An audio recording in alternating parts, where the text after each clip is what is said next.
Hey all, J-Man here. I just want to tell you about beardedshirts.com. It's a great place to get a lot of cool superhero shirts and other merchandise.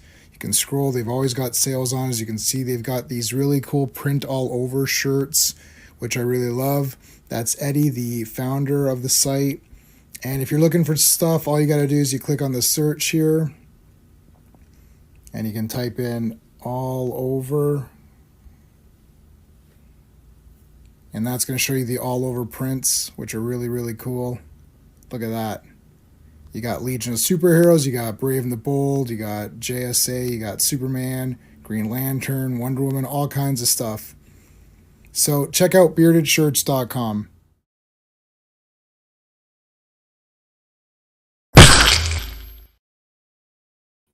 Hello, Legionnaires. Welcome to episode 12 of Frank Miller's Daredevil Run, Fearless Fridays. We are coming to an end. Got one more week left before we say goodbye to Frank and say hello to Jack Kirby's Fantastic Four. It's going to be exciting, that's for sure. This is a very important one today. So if you're here, thank you for being here. This is a big one. It all comes to a massive close here. Well, I guess not a close, because Man Without Fear is kind of a prequel, right? So this is the close. This is the swan song here for our buddy Frank. Let's just do it. We're gonna get going real quick because this is a long one, so we're gonna get into it. Monday, Legion of Superheroes live stream. So Legion live stream on Monday. We got 4 issues of Action Comics. It's all backup stories, so it'll still be fun to go through them. It won't be as crazy as the last few, but we do have to get through this bit in action because we're covering every single appearance. And we don't want to, I don't want to miss an appearance. So got to make sure we go through all that.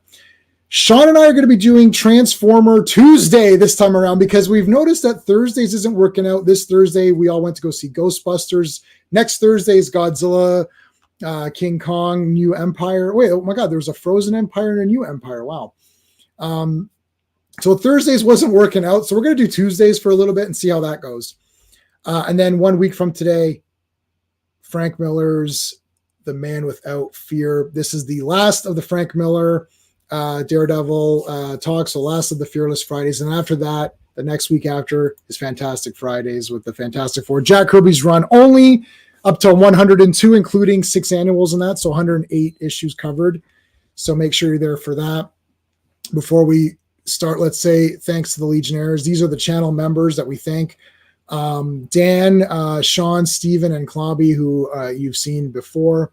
Brennan, who I think is going to be on this Saturday, because we're going to do an open mic Ghostbusters Frozen Empire open mic talk. Everyone can share their thoughts on Ghostbusters. So Brennan will be there for that. I think he's messaged me. He said he's going to be there. Cliff, who you saw just the other day on Dazzler's stream, and RR and Philip, who are our newest members. All right. So let's start getting people in. We'll say hello, and then we're going to just get right into it.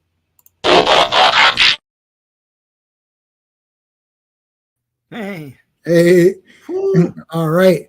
Let's bring in our third Legionnaire, and then we're gonna get going. It's Clobberin time.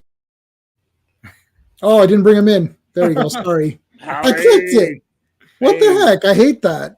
No, you're good, man. How you doing? Good to see everybody. You literally hit the person. You're like, why is he not there? All right, FK was here early. Hail, Classic Comics. How's it going, dude? Classic Comics, CC, RR. RR, hail. Top 3 of anything Miller's ever done. Yeah, Clobby's saying this is top 1, right? Top 1? He's never touched it for me.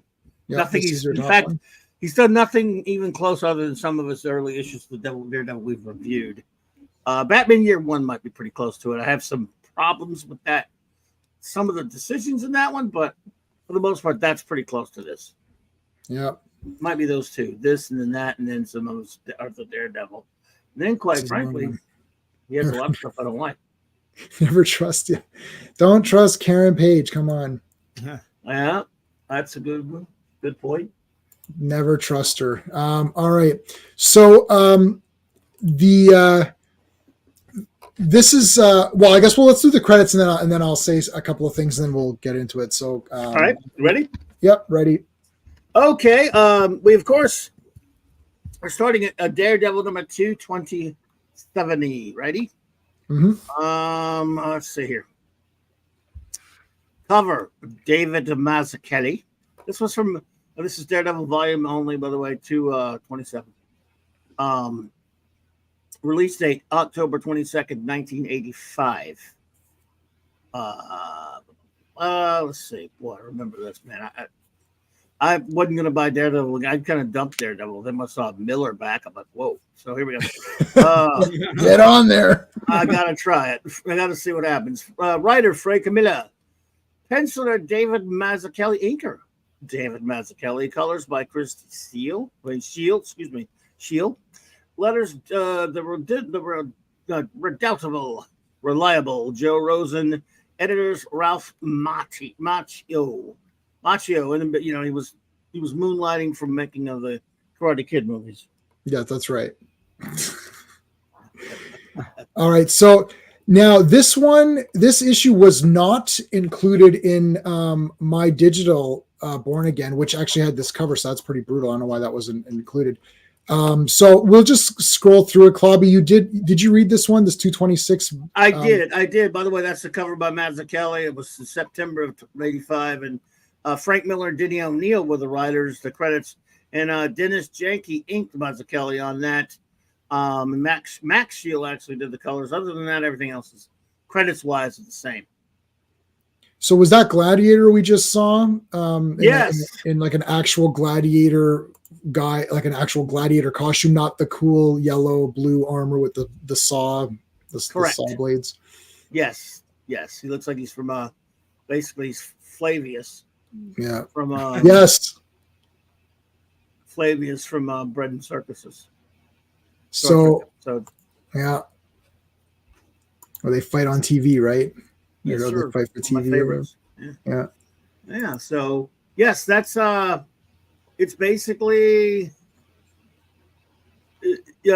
somebody's holding Betsy hostage, some guys, and so they want him to go. They're sending him around to rob banks and stuff. If you want to just capsule it really quickly. And there's a subplot with that redhead Gloria or whatever, who's we're going to see in Born Again.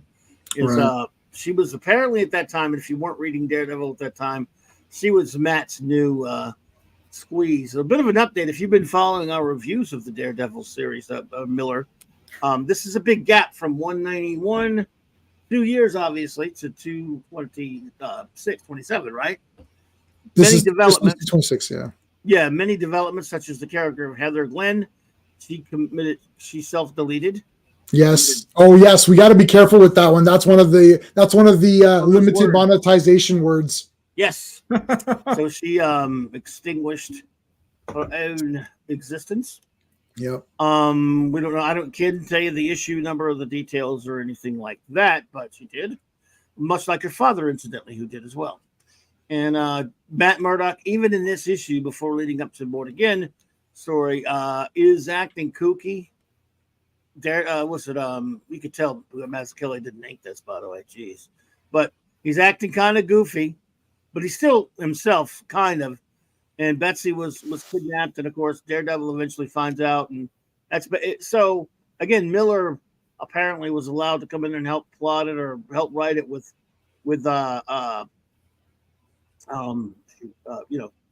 O'Neil, so they can set up. They could do a few things. I guess at the time they were getting ready for this big epic Born Again. So there's importance in there. Actually, the issue before that there was some of it as well, which was O'Neil and Mazzucchelli. So I get maybe Denny and Frank were getting together a little bit on that. So. But Daredevil's kind of cynical in this one. He's kind of being a little. He's really going nuts, as we know. He kind of goes nuts a little bit more again, which we'll get to. So yeah, but that's the basic gist of it. If you just kind of fill in a little bit there. Right. So so this is where if my collection starts as Born Again. That's where I usually start too. Yeah. I thought this was the accepted beginning, but you figure. Like the previous one would be because Frank Miller's involved. So, yeah, maybe just a little bit of a little groundwork laid for it, but it's not really. You don't need it. back I wasn't buying the title, and I didn't even. I did not buy that one before. I mean, look at that cover. Look how different that cover of that other one was. As to the covers, even though it's by Mazzucchelli. I mean, it's pretty different. Did you buy this one, Clobby, or no? Oh yeah. I mean, when I heard Miller was going to be doing it, I said, "Oh my God, back to Daredevil! That was gigantic." All right. Well, here's the pin of kings. Sean? Pardon? Are you muted? Okay, no, I'm sorry. No, sorry. Yeah. I think he he was taking a. I went to the YouTube screen by accident. My bad. Oh. I'm an idiot. All right. So here's where Karen Page, who's just a complete mess. Yeah. Wow. I mean, she hadn't been seen in years, by the way, at this point. Oh yeah. Oh yeah. Wow. She was in the early comics, as you know, in the very first. Yep. I've read the first 35 issues now. Right.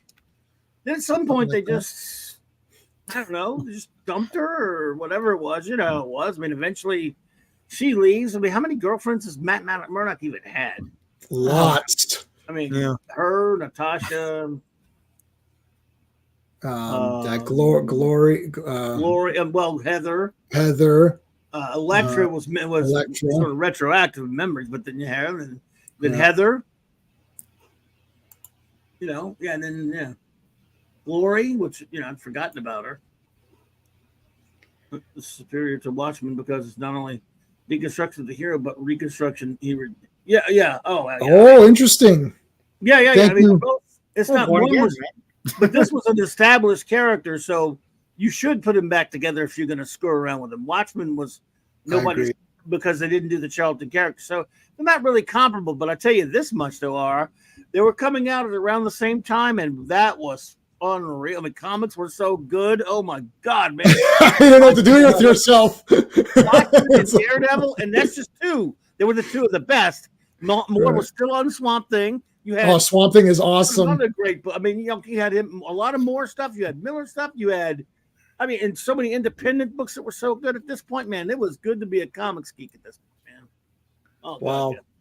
Thank you for the super chat, R. Yeah, well, we love Watchmen, of course. That's I've got the original issues of that, and stupidly, I did buy all of the before Watchmen issues of everything as well. Oh yeah, there's only one Watchmen. It's the original series. I didn't read them, but I just bought them because I was like, well, I may as well just have them, and then I'll never read them because I knew they weren't going to be good, so I didn't read them. I just bought them for the collection. You never know when you're going to run out of toilet paper.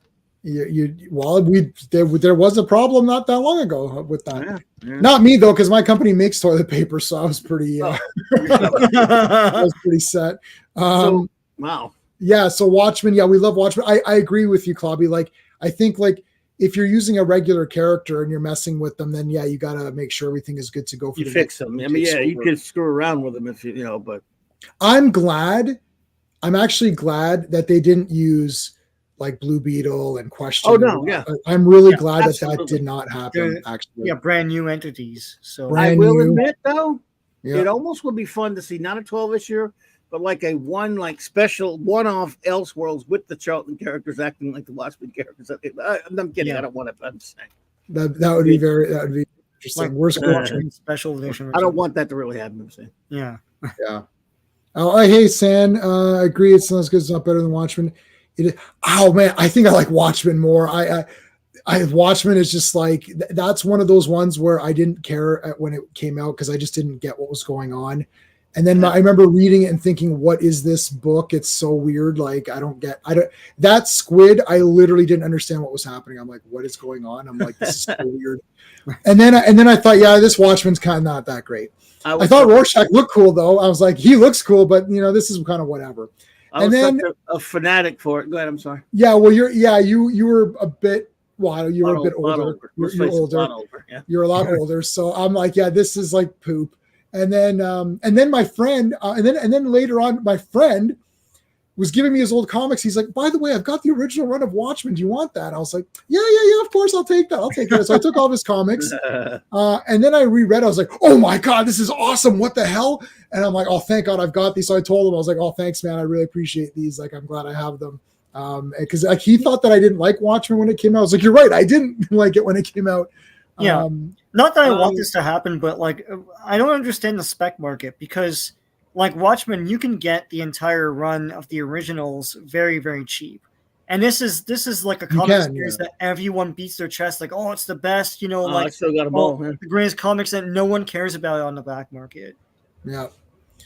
All right, let's get back on track. There's 180 pages to this. Classic comics. I've been studying Watchmen. I'm the biggest, huge Watchmen fanatic ever. And it was the Charlton comics he wanted to use. I've never heard him say he wanted to use the Archer heroes. That'd be weird. If you read that'd be very weird. If you've read that somewhere, I'd like to see where you read it, because I'm not doubting you necessarily, but I've read it. I've had every Alan Moore interview ever made that I'm ever saying he wanted to use the Archer heroes. Hey, Picasso, thanks for popping in, buddy. Hey, Picasso. All right, so she sells Daredevil's identity for drugs. This guy sells it to another guy, and they tell two friends, and they tell two friends, and so on and so on. Comes back up to Kingpin, who's in shorts, which I found. This is very disturbing. This is the most disturbing image. There's a lot of disturbing images in this comic. This is the most disturbing image, and it's like on page 3. Kingpin in like with his bare feet and the big shorts. I was like, what is happening here? So he's like, okay, we've got to make sure that this information's good, because he's not Montel Williams. He requires evidence. That's an old Sylvia Brown joke. We're not going to get into it. Yeah. Okay. Matt's sleeping. No. Whoa, what's going on here? No, that's just his leg. That's just his leg. God, man, you guys are brutal. You'll notice a pattern. There's something different. Look, Mazzucchelli does this, in my opinion, his art will never equal, including his great art in Batman Year One. This panel right here, this opening, he and Miller, yes, just wrote it, but Miller also structured the art and dictated the art, because there's a certain symmetry. Every issue opens up after the first couple of pages with an amazing opening splash page. The first few of them, you'll notice he's lying down somewhere. He's lying down on every splash page on the first few. There is a lot of similar symmetry, kind of layouts and stuff to everything. Them. And, yeah. This is, in my opinion, with Watchmen and a couple of others, the most brilliantly laid out comics ever made. Obviously, I love the art. If some don't, I guess, but I got a friend of mine who hates Dave Gibbons, for example. I think Dave Gibbons is excellent but his panel layout in Watchmen is extraordinary. It's brilliant. And this is one of the best laid out. I mean, forget how great the story is, just for a second. Laid out, storytelling wise, comic books ever, and I mean ever, produced. It's a masterpiece of comic book production, in my opinion. And that's Miller working with Mazzucchelli, who worked on the book for a while, was a good artist. Later, after Batman Year One, which they did the same together, he went on to do very little, but he did a lot of independent stuff. Go ahead. Sorry, I always wanted to point that out. No, for sure. Point out anytime. Yeah, anytime you need to point something out, just do it. Basically, Kingpin's now going to spend the next little bit destroying Matt Murdock as much as he can. Look at the detail. Look at the detail in that panel. Yeah, this is crazy. Find that in any of the other Mazzucchelli issues. You won't. Sorry, I didn't get it. No. Yeah, that's great. It is crazy. This one definitely felt a bit more special. I don't know if that's the word, but you're like, whoa, like this is a little bit different than we're normally used to. It's tough for me to go back and try to think like what were comics like. I think this is where some of the comics fall through, and I think this is where a lot of people don't have respect for the older creators, whether it's even in movies as well, where they're looking at something, it's like, yeah, this looks cool. It's like, I know, but you're not understanding in context, right, Sean? Like, yeah. I can't, it's even tough for me. It's only now going through, like, let's say Legion of Superheroes, where you're going through all of these from the beginning, where you're like, wow, like going from John Forte, where literally they're all standing, and we love him, he's great, but it's brutal. And you're like, and you can actually see the progression. That's why I wanted to do Legion. It's so important to go through and show like how these characters evolved. But even this is this is different, and this is 227, 28 versus 190. So even there, it's different. Right? I read ahead, and like Grunwald jumps on after this with a Madcap story, and it's completely different looking. It's like, it doesn't look that good, right? Like, no, it's not. I did that too. I jumped ahead, and eventually you get Anna Senti, and It's just not the same. No, she tried to make it gritty too, but it's not this. This is more intricate. Right. This feels more like The Godfather or something. It's just not Miller. No. Well, that's a good point. It does feel like The Godfather. Yeah. Imagine if somebody took stuff. this verbatim Yeah. and film, and did this as a film instead of like Daredevil season 3, which picks chunks and pieces and little bitty. Yeah, there's kind of a nuke in it, and yeah. Yeah, it's just so much better. And that's Glory again. At the time, I was not reading the Daredevil books. I'm like, who's that? When I first saw it, and I guess so. So she was with Matt. Okay, great. When that happened, but whatever. Not for long. Oh, now she's gonna be with Foggy. Oh, Yeah. Yeah. Hey, oh my God, Foggy, you bastard! You went right in. In there, man. and Matt notices it, of course. Yeah. So we've got our good buddy. There's Robbie Robinson. Yay! Yeah. Robbie, and we got Mr. Urich. So everyone. So again, this is dismantling Matt. Just systematically, first he wants to see if Daredevil's going to come to the rescue, kind of a thing, right? Every panel. Is gorgeous. I'm sorry. You could do like a six show stream of 2 or 3 hours each on the panels of this comic book. It looks like it was filmed with the real cameras. I mean, he's that detailed. Yeah, having again. Okay, let's take a look at even just this here. Since I'm on this panel, you can see like the blinds here. And like the rays here, and it illuminates down here. This feels like it's really a shot. Like it could have been a shot. Directing, he's like the director, and as well as the writer of the story. And Mazzucchelli, who's a brilliant artist, and then this here, the action, the moving, the grace with which Daredevil moves, the snow, everything. Go look at any previous issue. It doesn't look like this, or do you have it? This is the care that went into this comic is unreal. Yeah, and I did look a little bit ahead too, and it looks also some of the scans are not great, so there is that, but like they're pretty awful. Like it definitely takes a dive, and it's hat work. Yeah. So, and even this, like we mentioned this before in the other Frank Miller streams too, like characters aren't just like there's something going on. So like, here they are, they're having their little drink here in front of the fire, and there's like a coziness here with the lighting and then the hands and, the looks here with the eyes and like the shading. It's like, oh, I'll take the couch, which is great. Yeah. And this is all cool stuff. Like you can actually see, again, it could be storyboards, right, for a movie. Yes. Except they're better storyboards because they're all filled in and everything. Yes. Storyboards would not be this detailed. They're very, minimal. This is amazing. Look at Daredevil's face right there. I mean, this is incredible. That's him inking, being allowed the time and him being able to ink himself, for one thing. Right. Yeah. So this is the cop. So Matt's been framed. Right. This cop here has been a very solid, good police officer for decades, and he's lying because Kingpin doesn't have a son. His son needs special treatment at the hospital. He needs operations and stuff. So Kingpin is basically, I can do that for you if you help me out, and accuse Murdoch. Daredevil is now on the scene. This is basically to test to see if Murdoch's in trouble, will Daredevil go out of his way to try to figure out what's going on? That's an interesting way to do it. Because if not, worst case, I screwed over this Matt guy, but I don't really need him that much. And he kind of even says that. It's like, and then best case, if Daredevil does show up, we know that they're connected or he is him or whatever, right? So they're just trying to prove that he is him.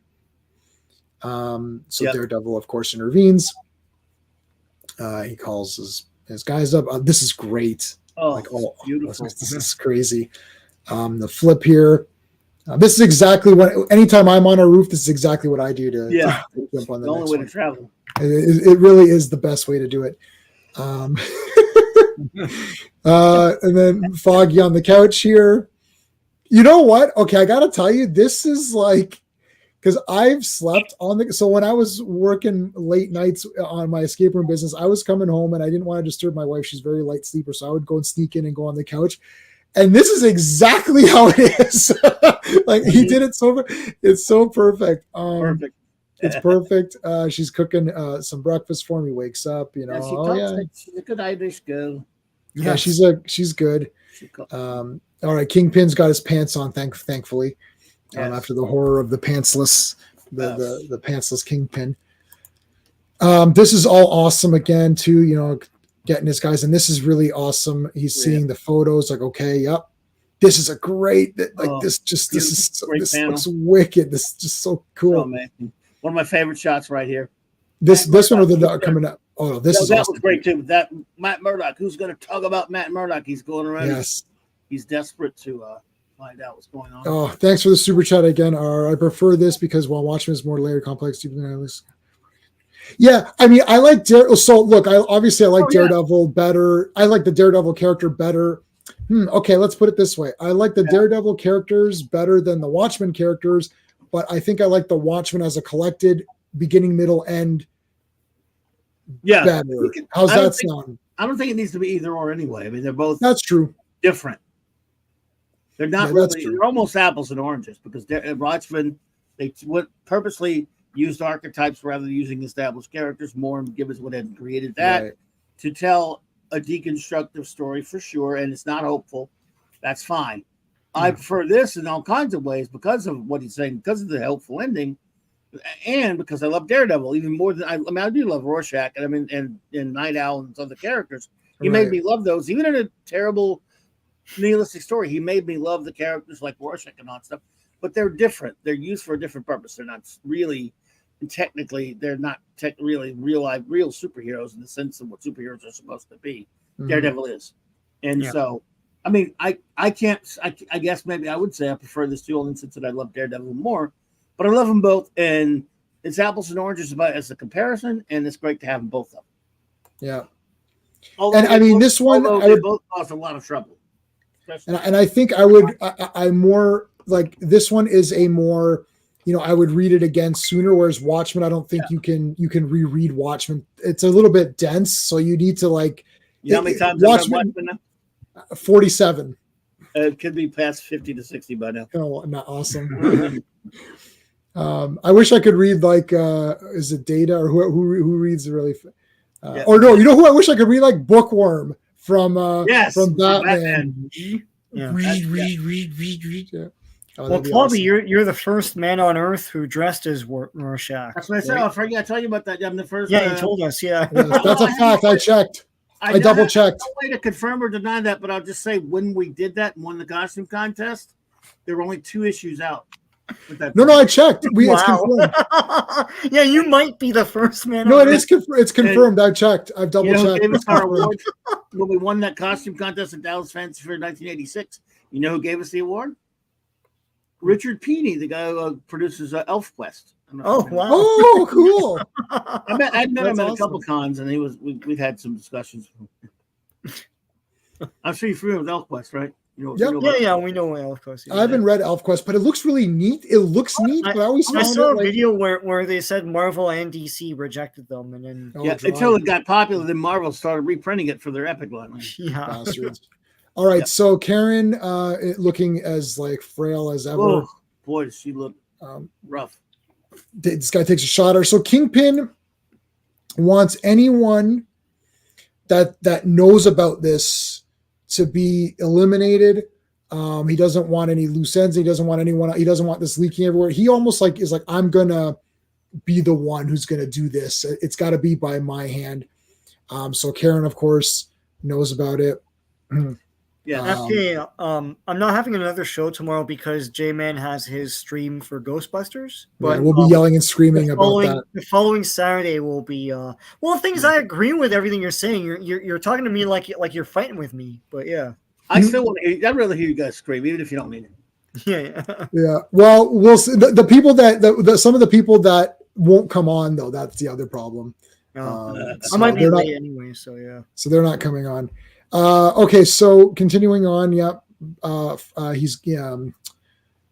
comes back to his place and there's an explosion, and this is awesome with the glasses here. That's awesome. Yeah. It's just a giant mess. and he's just like the Daredevil costume. So Daredevil costume is destroyed. Hey, Joe Dog, what's going on? Back from Friday Night Tights. Joe Dog. Next, this is one of the greatest things ever. When he goes, it was a nice piece of. Nothing about this said gangster until this. It was a nice piece of work, Kingpin. Yeah, he knows. You shouldn't have signed it, baby. Yep. That week, it was 1 week from retirement. One week from retirement.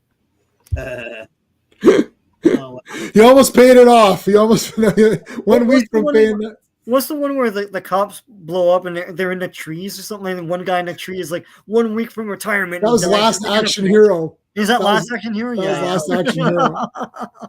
Last Action Hero. Last Action Hero is a masterpiece, man. People did not understand the masterpiece-ness of that movie. It's hilarious. He's like, if you harm one little hair, and he goes, pink. Go ahead. What are you gonna do? It's like, oh, okay. All right, Daredevil. Number 228. Is it still the same? Do we need to do all the credits, Clubby, or is it the same for all of these? Pretty much the same. You have Daredevil 229. Let's see here. Cover by David Mazzucchelli. This is 28, sorry. Oh, 228? Yeah. Oh, 228. I'm sorry. What happened? Yeah, 228. I'm sorry. 228.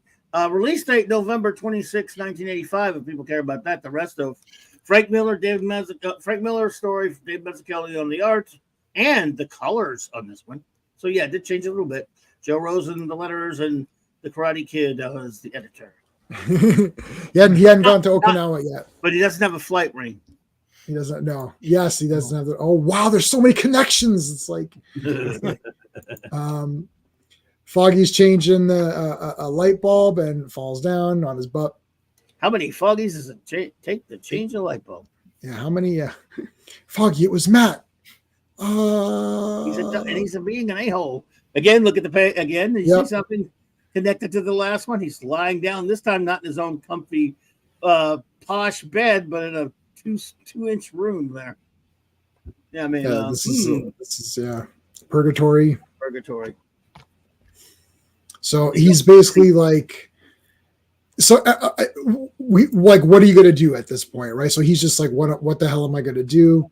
He's getting paranoid. He's not himself. I'm tired. Go back to bed. There's the. He's always doing that one knee up thing when he's in bed. This? Yeah, that's what you thought the bulge was last time. Yeah, and that's what it was. You thought it was something else. No, I also do. I also put a knee. I do that too. Yeah, so I got a knee up. There's Kingpin shopping at the same store as Bruce Banner. Or the Joker. Or the Joker. They all shop at the same store. Big tall Joker store. Yeah. Look, I love the smoke here. Great facial shot here. Kingpin's on top. Incredible. I've got it all under the eyes, but that's okay. Yeah. Meanwhile, Matt, so he's on top of the world here looking over. I own all this. And Matt's like in this little purgatory. 2 blocks away, this is happening. Yeah. 2 blocks away, he's like, literally his feet. It's like the bed is so shitty. It's like it's bent. You can actually see that it's bent down. Yeah. His feet are like going through the bars here. Man, if it wouldn't hold him, it certainly wouldn't hold me. Yeah. So there you go. He's about to go out. All right, let's go. Let's get out there. I love this shot right here. It's like, whoa, this is what he's. I walk out, kind stranger gives me a ride, basically uptown. He's going to go kick in some ass. Yeah, I'm going to take care of Kingpin. It's like, I'm done. So let's go. Let's take this guy down. Ring. It's like, hello, telemarketing? No, we don't want any. No. Cleaning. Yeah, air duct cleaning. Yeah, air duct cleaning. Yeah. I saw. Oh no, I'm not. We're gonna get derailed. No, we're gonna get derailed. Okay, so Ring. Okay, now look at this, man. This is like. Yeah, he's like paranoid, dude. Yeah. He thinks the big because the big guy is wheezing. So. Yeah. Knock. Who's there? Sorry. What? This dude, he just chokes him down. Chokes this guy out. You're not the Kingpin. Yeah. You gotta pay your rent, boy. Oh yeah, I gotta pay your rent. Knock this guy down. This guy's never gonna ask him for rent again. That's for damn sure. It's like Kingpin working out. I use a couple more weights, but that's pretty close. Yeah. I like to put a couple more on just to get a good workout in the morning. This is one of my favorite bits right here, where this guy's reporting. He wants him follow. Yes, Murdoch followed by this little weasel. And Right. he's relating this incident that happened on the subway train. This is very important to. Well, everything in this comic is important. Yes, but, yes. I like the way that this is like a movie where you would see this scene up top here. Oh, let me get my mouse. You see this scene up top here, and then this would be like kind of a flash, right? And you'd be like, oh yeah, okay, here we go. It's a fade. Oh, here's what was happening on the subway, and that these guys were beating these guys up, and he just sat there and didn't do anything. And yes, he pulls a gun out. He grabs Martha's pearls, and he's going to shoot her, and then her son becomes Batman. And Daredevil was right there and didn't stop it. This is great. Look at this. Look at the details here, man, of having the gun. The gun. This is brilliant. Absolute, some of the most brilliant cartooning, storytelling, art. God. Incredible. And again, too, we've said this on many streams on this, which is like he's picking he's scratching his ear. Yeah, his character. There's character. They're not just there. Like, oh, it's so insane. You don't even think about the problem. The thing is like if you actually grab this comic and put it up against anything and just went page by page, you'd only notice it if you did that. Like this is so natural and it feels like so real that you can't put your finger on why. It's only because we're doing this and scrutinizing the crap out of it that we're noticing. Because even when I read this, I was like, wow, this felt so real. And you don't really think about it why, and then you're looking like, oh my God, yeah, look at all these details of everything. And like the bar's bending, but the bar does bend. I've watched many weightlifting things. I watch all those Arnold strongman competitions, and that is what happens. It's like the weights, it's like, but you wouldn't think that. But but I know that's silly, but you wouldn't think that. Like if you're just drawing, you're like, yeah, they just lift it. Absolutely. The attention to detail is phenomenal. Right. And like, and if this guy, let's say this guy's hand wasn't here and it was off panel, and let's say the bar was straight and there was no reflection, like you wouldn't say, hey, how come there's no reflection? That's weird. It's just awesome detail. Yeah. Put some clothes on here, scaring the children. I know. Stop it. Kingpin. Let me just say I hate this guy because they write him in a way that he's trying to sound smart, but he's not. All the words are mispronounced and everything. He's trying to sound like he's really, really like intelligent, but it just comes off stupid. Yeah. And it's hard to read. But I just don't like that guy. So sorry, see the panel where he's sidekicking? Yeah, so this is right over here. Musician. That's a good point, RR.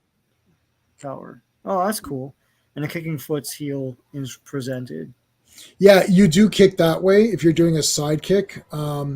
We mentioned this on I don't know how many episodes ago. Now it's all mixing in, but talk about the martial arts angle where it's like they're doing certain moves that like, yeah, that is the move that you would do, and they're showing it in a really cool way. Right. But yeah, boom, side kick. That might be true. Picasso, that could be true. Yeah. Anyway, 30 years of wow, awesome. The rearrangement of his spine. This is the other guy here. Then he takes this other dude out with no problem. Yeah, no, that is so. What Sean is saying, Picasso, that is what Sean is saying. Like, he's not saying he hates the character because it's bad. It's done in such a way to make you hate the character because he's a little irritating snob who thinks he's something. Like, I don't think Sean, you weren't saying you don't like the character. No. Yeah, no, I hate the guy. Yeah, yeah, that's what Sean meant. He didn't mean like like that's the point. That is the point. Like, it's done so well. You don't just hate the character because he's boring. You're like, yeah, this guy's a despicable guy. He thinks he's smart and he talks like an idiot, and that's the point of it. Yes, and 30 years of karate. Wow, for you'd be more than black belt, probably a few degrees in there, I would think. You might be in the Legion of Superheroes with that much. This is just awesome. It just like especially that third panel with the heads smacking into the glass. Unbelievable how good this is. It all mixes with the cracks, yeah. Yeah, that's awesome. Bringing back Boondock Saints. I heard of that. I'm sure it's going to be it'll suck. It'll suck. So beautiful. Oh, wow. They already had a second one. Yeah, they had a second one way after, and it wasn't as good. Right, because it was way after, and we're like, Yeah. you already told your story. Magic You're is done. over. Yeah. Ferocious, stupid, every man is enemy. This is awesome. He's just like, he's gone insane now. But He's bops really this nuts, guy. man. He's messed up. Yeah, he's just I like completely when messed King, up. I could not dream of a more perfect perfect hell. I envy you, blessed little worm. I just do the. I envy you, you blessed little worm. You have witnessed the death of a nobleman. The pleasure of his coming attack will be nothing compared to this. You think he's coming here? He doesn't run something like that. I know it. I say I can't. I don't want to do him like D'Onofrio. This is the way he talks. It's pretty good. I mean, I don't know if I imagined it. Kingpin would talk like that, but it works for D'Onofrio, you know. But I didn't. That wasn't Roscoe Lee Brown who did him on the Spider-Man series. That's what I was thinking of. Yeah, Yes. to me, that's Kingpin. Yes, he does talk. The Kingpin would talk like that. Oh, I'm sorry, that was my John Rice Davies Kingpin. Sorry, never mind. Yeah, he was good too, but he just had too much He hair. doesn't look like the Kingpin. No, he doesn't look like him, but it's a good casting choice. But It's a great actor. If they made him look like Kingpin, that actually would have been pretty awesome for John Rhys that time. Davies in Yes, 1987. that voice would be yeah. perfect. Of course, he was better for the voice of Thor. He did Yeah. the voice of Thor. But, cartoon Kingpin, that guy, like, Yeah. with Scythe and all that, like The that. Spider-Man But one, yeah. was it Ross? The Spider-Man one, yeah. He was voiced by a black gentleman. I didn't know. Yeah, Roscoe Lee Brown. Yeah, great Oh, actor. okay. Well, what about Great Michael Clark Duncan Great Kingpin? Well, there you go. So, but Roscoe Lee Brown was the first black gentleman to play the Kingpin. Really. Oh, there you go. It's like for years I thought Destro was black, and he's not supposed to be in the comics and cartoons. Michael Clark. But I the thought guy- he was supposed to be too. Yeah, the Oh, guy yeah. who voiced him was, yeah. Yeah. Anyway, Michael Clark Duncan All right, was so a Karen cool Page, actor, yep. but, Derail alert. Oh, yeah. Derail alert. yeah, it's true. Yeah. Sorry. All right. Derailed. This Okay. is, here she is. She's all strung out. I guess she's somewhere, and I don't know exactly where, but some other country still. Yeah. And she's trying to find. She's trying to warn Matt, right? But she can't Yeah. find him. She thinks Matt will save her. He was always there. Mhm. You're always there when I need you. Oh boy, Matt, you can pick him, buddy. Yeah. There's All again, right. that's a great shot there. This is a great shot. Yeah. Face it. The arts are so brilliant on this book, so beautiful. So anyway, it's not like you to take a stand, Ben. You know, like do either one of you read Marvel? Something we should review one of these days. It's kind of established in there that Ben Urich and J. Jonah Jameson came up as contemporaries, so they knew each other pretty well. Oh, okay. And that's a side note, but here we go with more Gloria and Foggy stuff. Yeah. And Matt wants going after the big boy. There he is. He's ready. But we got to come back. This is like a movie. You're like, oh shit! Wait, hold on. I gotta get back. It's like Takes him on. Fap. Yeah, why hit his stomach? It's like the most hard Yeah. part, probably. I guess he learned that one, didn't he? Yeah. Now we got our classic kind of This good is fight. just this fight scene that was amazing. The big chop. Whack. Oh, my nose. He didn't give a crap. He doesn't He's care. enjoying this. I mean, he's pure. He's a mutant. I'm kidding, but everyone else, people have said he might be. Yeah.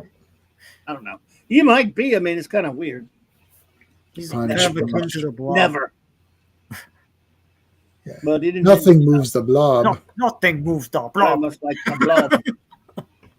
Yeah. So Never. knocks him out. Down in a cab. Now, one of the few elements from the Daredevil season 3 that they stole from was this, including the line coming up. They actually did use this line coming up from Daredevil. There is no corpse. Uh-oh. There is no corpse. Yes, they want to make it look like it was an accident. We've, of course, dump him in the water, but Again, that's amazing art as well. This is awesome. Yeah. Yeah, he ain't out yet. He's might be crazy, but he's still Daredevil. Yeah. Now I'm wondering if his nose is different from earlier to show that it's been. It did, yeah. He did get whacked pretty hard. I wonder if that's a thing. Let's take a look since we're. I can't tell. Can't There find was a a shot panel. of his where- nose right there. You had one right there. Yeah, but I couldn't tell in this one because it's he's looking forward too much. Oh, I need like a well. profile shot. Well, you're fine. I'm sure it is. I'm sure you were correct, sir. There's no corpse. There is no corpse. There is no corpse. Yeah, and they did a good job emphasizing that line on an episode. Yeah. But it wasn't No, Daredevil. there's It wasn't Kingpin who said it. Who said it? I don't remember. It's the actor playing his attorney. His attorney. Oh, okay. His lapdog, his legal lapdog. Yeah, yeah. So next we have Daredevil 229, covered by David Mazzucchelli. We have written by Frank Miller, pencils and inks by David Mazzucchelli. Christy Shield is back on the colors. Joe Rosen always with the letters, and Karate Kid as the editor. Yeah, Daredevil versus Santa Claus. Yes. Yep. This was a disturbing cover. I remember when I got this, like, I can't believe it. This has got Santa Claus's hand with a knife, man. In 1985. Oh, by the way, yes, it was the release date, December 24th, 1985 release date, Christmas Eve. Right. Wow. Yep. Well, here's a quick clip from a movie about a Santa Claus killer. Garbage day! Huh? No! Wow. That was Silent Night, Deadly Night Part 2. I hadn't noticed that the guy goes, huh, first. He's like, Garbage day. Oh, Huh? wow. Na, na, na. he's very excited that it's garbage. Oh, garbage day. It's like, well, anyway, I was going to say something else, but we're going to derail. Sorry. Yeah. Derailed. So you have a little bit of, for some reason, I guess Marvel, this is probably Shooter, making him throw a little bit of origin crap in there, but that's okay. Yeah, now how did Daredevil get his powers? Come on. I don't know. I can't remember. Can't remember. Look, that's Jim Shooter was like. Jim Shooter had no respect. I love the guy. He didn't respect the little F's, as he called them.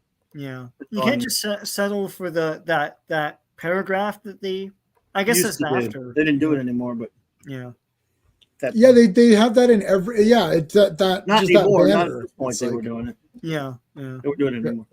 So yeah. Anyway, they it made poor old Dave. You can tell Dave didn't care about drawing it, so he just threw it up there, sketched it real quick. Still interesting. They use these black panels. Mhm. Yeah. I mean, save time. I mean, they were trying to. I'm not going to fault them. It still works for narrative, but obviously, man, look, it takes time to draw a comic with this kind of detail. Yeah, and I mean, this has been now done so many times. We've seen this, but I do like that they kept this. I can't remember if this was a Frank invention or not. This big text for the loud. I think But so. this is, yeah, they did. It is. This is pertinent to the story in some respects, so it's fine. Yeah, that's an awesome line. That is such an awesome line. Nothing left to live, without hope is without fear. Oh, Yes, man. sir. Yeah, that was just that was just the damn best. It's like that actually got me pumped up because I hate when they're like, oh my god, it's an abomination. It's like, oh, so I guess his name's Abomination. Like, it's always an eye roll. But the way that they did it here was awesome. Right. I'm not going to say it because we're going to play that video clip, but the way they did it in that other film that I played the clip of, Yes. where there's a man who's a barbarian type of fellow, the way they do it there was really funny too. Nice. But this actually made me have chills a bit. You're like, oh, wow. That's a great line. Okay. Indeed. So, I mean, we've seen this now. Now, this is a little bit from season 3 as well, right? With Matt waking up here. Yes. Look, again, there's your opening splash page panel, and there's Stan Lee presenting it, as always. But no, so you go. It's the third of the story. And there he is again, lying down this time. And I mean, it's even worse. He went from his pa's apartment to the seedy little small room. Now he's in a gutter. Or not a gutter, he's in an alleyway with other drunks. Or with drunks. Pariah. Stan Lee presents something. Oh yeah, So- Stanley. There it is. Yeah. The lighting of the tree ceremony. Yep, we got the It's Christmas like- tree stuff going on. You got a scene again. I don't know if Frank gave a crap so much about this, or this is something continuity wise that editors do. But they, comics were soap operas back then. It's fine. The whole Foggy Glory stuff. It doesn't mean a lot to me. It's the least interesting thing about the whole story, but it's fine. Just like, Yeah, I'm okay with. Yeah, it's okay. this guy tries to take her purse. And then Foggy becomes a superhero. He become hero for a day. Mass. Pork I'm chop glad- Peterson. Glad Foggy's having a little.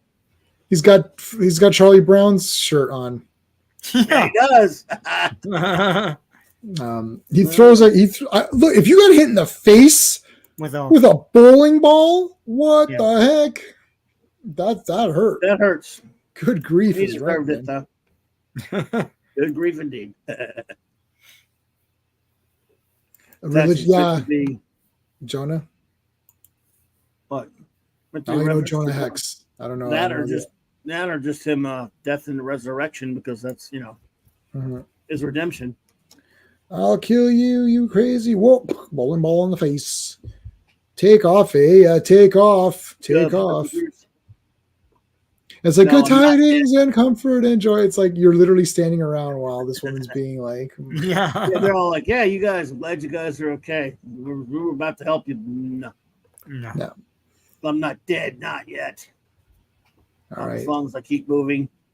Then we meet a character in here that's the female Kingpin, which I kind of love. I love Lois. Oh, she's great. Yeah. So we got this is the kid now. So remember earlier on we mentioned the police officer that testified against Yes, Matt. Nick Manilus or whatever, Manimal or whatever, Manilis, or however you say his name. Right. Yes, his son is in need of very expensive medical care. Right. Mhm. And this is the basically Kai Wynn or Nurse Ratchet or That's Ratchet. Nurse Ratchet, but like more. Is she reading an X-Men comic? Just kidding. Oh my gosh, she is reading X-Men. That's I'm just crazy. kidding. It's like I like the Blob the best. He's the best character. It's like, the Blob's a cutie pie. So I look how again details here. Doing this great Right, stuff. yeah. Indeed. Taking the smoke out. So it's like, oh, so you got your kid here, eh? So Ben's piecing it together. He's not an idiot, right? Yeah. Right. But the kid's dying, so that guy doesn't care to tell him anything about the Kingpin and stuff. Right. Yeah. Mhm. The whole point was to save the kid, but if the kid's not going to be saved anyways, then why am I effing up my career and tarnishing my soul by lying and all this stuff, right? Mm-hmm. Yep.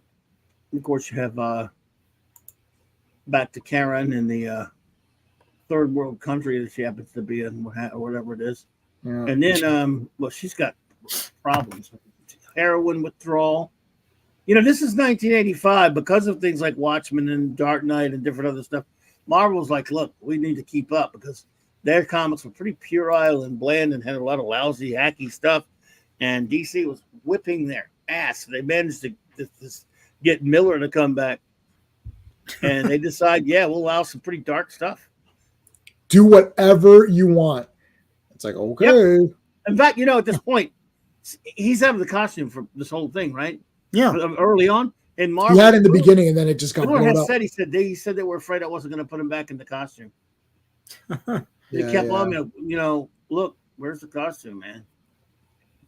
I guess if you're reading this month to month, were you thinking like I read this in one sitting, so I mean it didn't really matter. But like if you're reading it month to month, were you thinking, Clobby, like, hey, where's the costume? Or well, I knew it didn't bother me, but I knew that like in the first issue, he's on the costume on the cover. Right.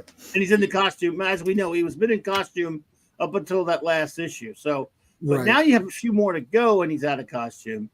And I was like, yeah, I was starting to wonder a little bit, but it didn't matter. It started so good I didn't care. But DC cared. I'm DC, listen to me. Marvel cared. And they were like, dude, but he said, yeah, you got the script, I'm gonna put him back in. So he said they were nervous, and I don't understand why they thought they might hurt sales. I'm like, it's called Daredevil on the cover. Oh, you're gonna be fine. I can guarantee you, I would have been not happy as a kid reading it. I'd be like, "Where's Daredevil in this?" But like reading it in one sitting as one package, it doesn't matter because he's in the costume. I was buying him month to month, but then I was 21 years old, so I was a little bit different. Yeah, so you're invested in the story. I'm loving it. Yeah, I was loving it. Yeah. Like I liked Rorschach the best because he's just in costume all the time. It's like that's how I thought that was like my rating system as a kid. Like he found out that Rorschach is the real identity. It's Walter J. Kovacs. Right. Walter Joseph Kovacs is the costume. Yeah, that's My true face. My face. Yeah, my face. Yeah. So this is pretty amazing stuff. Again, poor Karen. And Matt is just he's at it. I mean, he is hit by a car. He looks bad. Just keep driving, man. Who needs the grief? Wow. And yes, you can keep moving. I've got to go back to Foggy changing his socks because it was wet out there. I'm sure.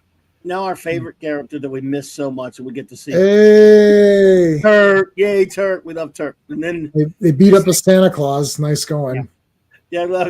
He don't want. I mean, all his problems. But don't do smirch Santa Claus. Matt said, take it off. Take it off. Because the guys, even kid, the grotto or whatever with him, he's even saying, come on, man, Santa Claus? I don't know about all this. Take your face off, man. Stabs him. Guts. Oh, boy. This is the only time Turk got the jump here on our buddy. Yep, and he didn't even know it. He didn't even know it was Daredevil. Just thought it was some drunk. It's like so his son. So the police officer's son passes away, and now he's just going to confess it all. But then Nurse, what was her? Linda? No, what is her name? Nurse Lois is her name. It's Lois, not Lois Lane. Nope. It's kind of funny that it was Lois. Though. it is kind of funny that it's Lois. Is that intentional? You think just to be? I don't know. Maybe Miller didn't like Lois Lane. I know I never liked her. Yeah. Yeah, I like Lana. I'm a Lana guy. Team Lana. Team Lana, yeah. Look, she's a redhead. Of course I do. Yeah. Lois is a bitch. Yeah. Lois. Oh, that's funny. So, man, they're both just at the bottom of the barrel, Matt and Karen, aren't they? Yeah. Yeah, so they're showing that too now. He's becoming more like her. She's all, I guess you think they're trying to like because I haven't read all of this stuff was because Karen had been so gone and you see how low she was. I think a lot of people would have started reading this and you'd start off by saying, well, F Karen, she sucks. She sold out Matt's identity. Screw her. Mm-hmm. And I think by having Matt like getting lower and lower, you maybe start to feel a little bit okay with Karen. It's like, well, we don't know what happened to her to get her to this state. And we see Daredevil going, getting worse and worse. So maybe a lot of stuff happened to her that was out of her control too. And like maybe a little bit more, I felt at this point, I was feeling a little bit more sympathy to her. Like when I first started off, I'm like, yeah, you know what? Screw you. You sold Matt out. Like you suck. But by this point in the comic, I was a little bit more sympathetic to her. Cause like, well, Matt's looking pretty rough now too. And he's beating up people and, so maybe it's about redemption. Yeah. Both of them. Mm-hmm. Yeah, absolutely. It's, I mean, I guess obviously, I don't know what I have to go back and do some study, like when she just disappeared from the comic. At some point, it had to be somewhere in the 70s, and then Miller just says, drags her back and makes her a freaking porn star. And, yes, I know. Heroin addict. Yeah, it's that is crazy. Addict in a mainstream comic like this. And 1905. It was groundbreaking because the last time he tried a drug story, it got rejected and changed up and then put in later. So but this isn't primarily a drug story, just part of the story. Right. Here's her boyfriend. Her new boyfriend. Yeah, he blows this guy away. Jump on these guys. You better be worth this. You better be worth it. It's like, all right. Your life to going up against the kingpin for a porn star. So, in the meantime, Matt's still wandering around, and Foggy is lucky. He's the one lucky dude in this whole story. Whoa, what's going on here? Windows Is this a cold. Legion of Superheroes story? Come Yes. on. There's a lot of smooching coming up this Monday, folks, on Legion live stream. A lot of smooching coming up. Just forewarned. Yep. This is all great stuff. Oh, here comes Lois. Boy, She just walks up and just punches the guy in the face. Nick should be able to take it. That was one of the things I had a problem with him. He's like this grizzled cop. And this bitch isn't that big compared to a cop, but okay. She must have like Kingpin's strength or something. She should have been married to Kingpin, but of course he wouldn't have her because she ain't hot. Yeah, maybe it's Kingpin's. It's like Kingpin's baby sister or something. It's like a sister, yeah, but not quite. But yes, she is tough now, which was kind of. This kind of was a funny. It was a quirky thing to do instead of being just some big bruiser dude. It's like a big old nurse, and it's kind of a parody on Nurse Ratched or just nurses in general being tough. I had an auntie who was a nurse for a while, and she wasn't big like that. She was normal size, but she was tough. No, we wouldn't mess with her. And but way back when we were kids, we thought she was the toughest thing going, and she was So my aunt Mamie, so I love her. She was one, but she was tough. Man, we thought she could beat Godzilla. Kids, we thought she was the toughest and tougher than any dude. But this one was big.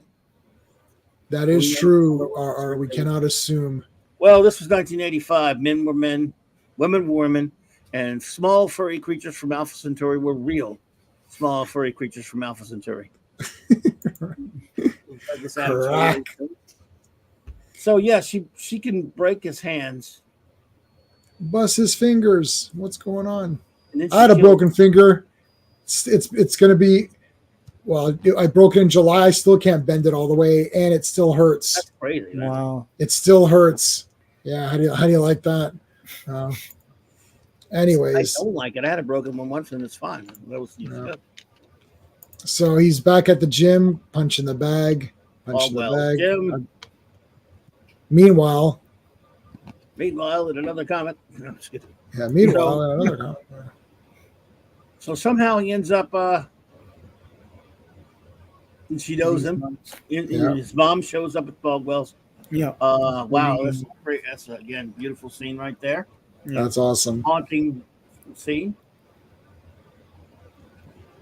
Oh, there's Kingpin. He's like just sweating it out. Next. It's like, what's going on here? He doesn't know. It's like he's murdered. He's alive. Born again. I do like, the Kingpin. And again, we've seen Kingpin working out. He hasn't really cracked the sweat, but now he's nervous.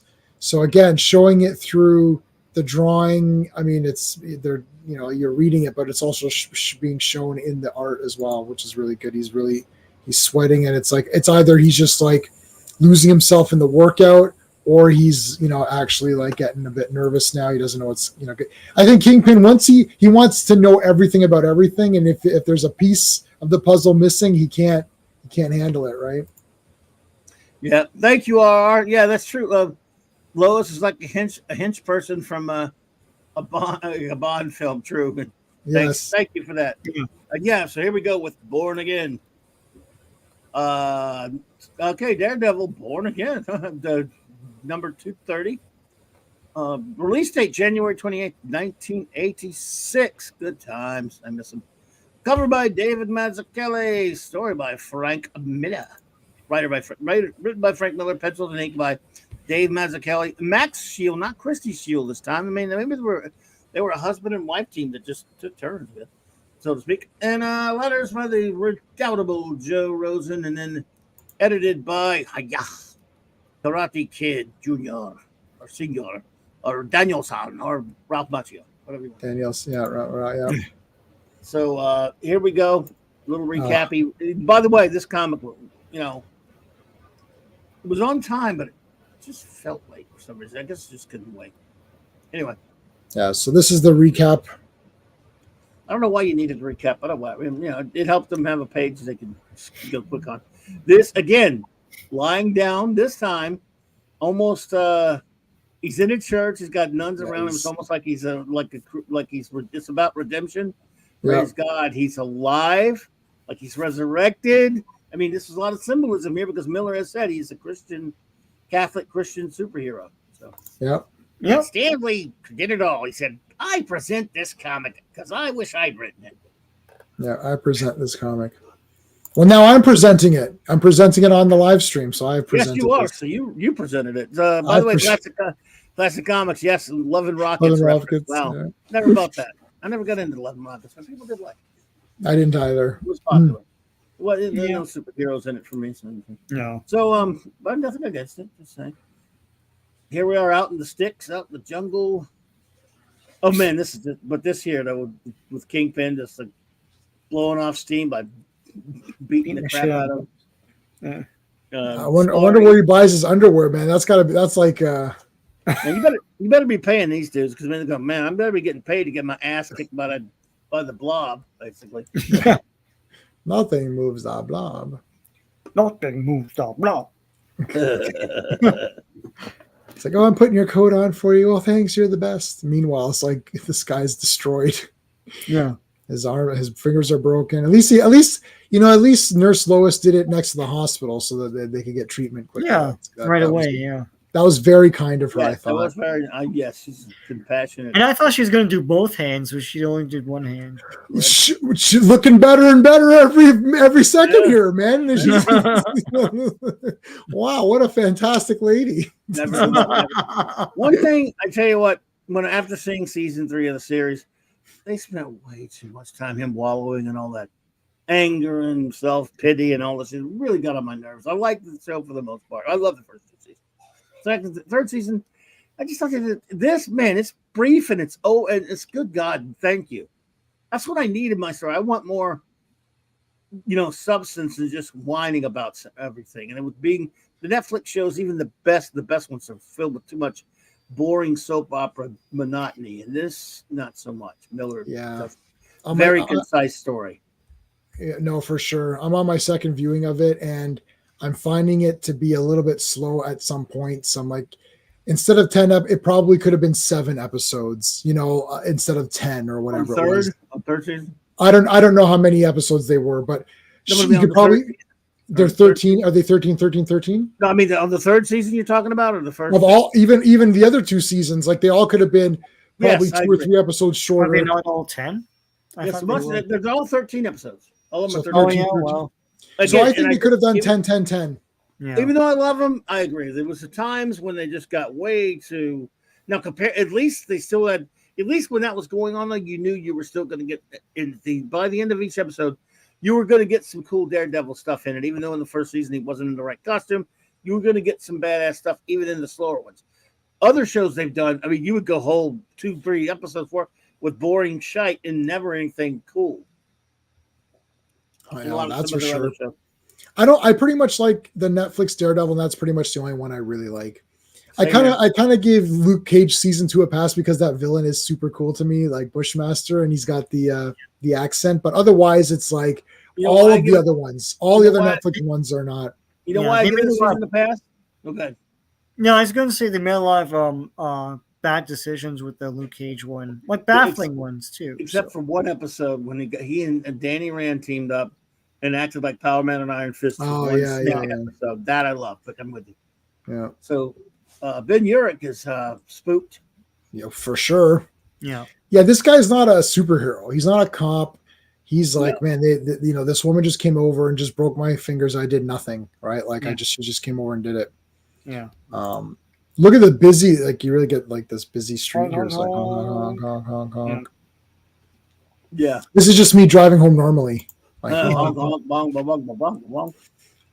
well, this is him like as he's laying down, he can reach out with your feelings, Luke, and he can like 1 hour and 9 minutes. Star Wars reference. Everything and I know, sir. And he can listen to everything and then narrow it down. It's kind of cool. Yeah. I love that. I like that too. I like that. I like that when he starts getting his sanity back. He's not the whiny crybaby that he was in the third season. Yeah, he was. I love Charlie Cox. I love his performance. He is almost unlikable in the third season, in my opinion, because they go too far with him being angry and pissed off and mopey and stuff. I don't know. Just me. This is him. Finally look at it. He's still Daredevil in this. I mean, he's not like bitching around too much. So, although Joanne Whaley Kilmer or Joanne Whaley or whatever was pretty good. Here's this guy. So she calls Foggy. Get out of there. Calls Foggy. The Daily Bugle. This is cool. J. Jonah Jameson, read him the alright X and get big plus wide, but he won't tell him why. I find Jameson to be a great character in every comic but Spider-Man. Like I can't stand. Am I the only one? I can't stand him in Spider-Man. He's a villain. He's kind of not supposed to like him. Though. He's an asshole. Yeah, but like not in a fun way. Like I despised him. I'm like, you're not like a fun, hateable character. Like I literally hate you. Yeah, and he's ruined as a character now, as far as going forward, because in those movies I love J.K. Simmons. He's perfect. Yes. Now in the new ones, they have him turn into someone of the initials AJ. I'm not going to say his name here, but current guy named Alex. They've turned him into like is that what? Oh dear! Well, yeah, that's what he did in the movies. In the past 2 movies. Oh, I didn't know that. I know who you're talking about. To be fair, journalism is dead. There's no such thing as newspaper. Of course, that is so. Dead. A character like him is a dinosaur. They don't have him or a real Perry White anymore. Right. So they made him, and it's a shame because I hate the way he is in those last couple of movies. Yeah, no, I forgot about that. Yeah, and I know who you're talking about. It's that. Yes. That's brutal. He's a product of an old, a bygone age. The crusty old news editor. So Perry White and J. Jonah Jameson, not the same guy, of course. I'm just saying, guys like that, they don't even fit in modern stories because there's no such thing as newspapers. No one gets weird about newspapers. He's cool in Ultimate Spider-Man, like the new comics. Yes, I agree with that. Yeah. But I mean, there might be a twist to him coming. Oh no! Did you hear? Okay, we're gonna get derailed. Yeah, derailed. Sorry. He smacks Karen. Wow, what a piece of garbage! He pulls a knife on her too. I want him to get his ass kicked. Yes. So these guys, Robbie and everyone, they're all over Ben Urich because he's just like sort of walking around in a daze or whatever. Mm-hmm. And Lois calls him. Yeah, Lois calls him right there with the guys standing right there. Yeah, and I don't know anybody by that name, Lieutenant. It's like, oh, I get it. Oh boy, it's their time. My employer would like you to hear this, Mr. Urich. What? She's choking Nick to death on the bed in the hospital. He's just like, I love how everyone's like talking like, dead. Go home, Morton. $50. Money. Look at the terror in his face. He's like, holy shit. Jeez. Thank you for listening, Mr. Urich. In the meantime, Matt is, of course, being reborn. He's being born again. He's coming back again. Yep. He's so when I was reading this, I was almost like I felt so. I was like, oh man, he's gonna be. Because I was more like as a reader, as a kid, reading this thing, 21-year-old kid, but a kid. Right. I'm like, oh man, this thing is scaring me because it's so good. But man, I want Mac to be. I want him back. I want Daredevil back. Right. Obviously. And as a reader, or if you're reading this thing, you know he's coming back, but you're still like, yeah, man. And that's what's so good about this, as opposed to the TV show when they meandered for like 8 episodes of him being a baby. It's different. It's different when you're watching something and you know for sure what's going to happen. This was I don't want to get derailed, but this was my Casino Royale problem in the movie. It's like, I know that this woman's not going anywhere, right? So like, just hurry it up. Even if you didn't read the book, So anyways, in comics though, it's like there's other things going on that you care about too. And it's still faster paced anyways. Again, if Watchmen came out today, it'd be 50 issues, right? It's like the same thing would be 50 issues. It'd just be expanded and expanded and expanded. And very true. Kingpin finally in a different kind of that's one big tuxedo. Yeah, wow. Yeah, oh gosh. Did you guys know that Andre the Giant had to do his number 2s in a bathtub because there's no toilet that hold him? Yeah, I have that problem. So, well, Not yet, anyway. But it could happen. The hospital scene is I'll chilling. keep you posted. Anyway, Keep me the posted, hospital please. scene is chilling. The scene, and I find, most of because when Lois nearly. I'm sorry, it's your show. Go, you read it. No, you read it. You read it. Oh, You read it. Doesn't matter to me. Gives me a break. I can't read it. I'm a terrible reader. So am I. Look, I'm the worst. Okay. When Lois nearly murders Yonek's wife, that's so awful. Cheered when she gets deleted. Great and gritty writing by Miller. Sorry about that, RR. Yurik should have said after he heard that, like the cracking and the guy, he should have been like, "Oh, are you eating, Rice Krispies or something? That doesn't scare me." He should have said like a cool line or something. Like, it's like, so what? I eat Rice Krispies. What? Oh man, that's disturbing though. Look at his look. This is brilliant storytelling. He's just like, look on his hand. He looks like a South Park character or something. He's just like, oh. Doctor, he says, speaking to your doctor, says the bandage should have been come off yesterday. Here's the number of a good psychiatrist. His name is Stephen Strange. Just kidding. And so, This is crazy. Great, symmetry right here with all the story. Karen, what happened? No smoking. Look, you have like three stories going on right there. Just a couple of panels. Just showing the reaction. Yes, the fear of Ben Urich, the sickness of Matt Murdock, the love of a estranged mother, Foggy trying to help his old friend who is really in horrible pain, and poor old Nick Bonello of us getting strangled by the biggest woman in the hospital. Yeah. Big so now we got Foggy and Karen. I'm a junkie. I've got to find Matt or I'll be murdered. It's like, oh, okay. Foggy's like, what the heck? I thought everything was going good. And then he sees that she's all beat up. And he's like, well, you're going to stay at my place. And she's like, no. He goes, you can't go back to the guy, the guy who beat you up. So she hugs him. And then it's like, meanwhile, back at the prayer center here. Yes. Matt's mother still praying for him. Mother. Well, of course, I'm sorry. I let the cat out of the bag. Spoilers. Well, yeah, I mean, I think everyone knew it's the mother. Did they, in the TV series of season 3, did they say it was the mother or no? I can't remember. Oh, yeah. In fact, they made a big to-do about it. They showed all of it. They showed how his whole origin, how his mom, how she met. His mom and dad met. How she was trying to be a nun and ended up being attracted to him. So they had the baby, and then the childbirth ruined her because she'd broken her oath to God, and it almost destroyed her as a very young woman. And then that's why the priest, his buddy priest who'd been in the other episodes, he knew about it, remember?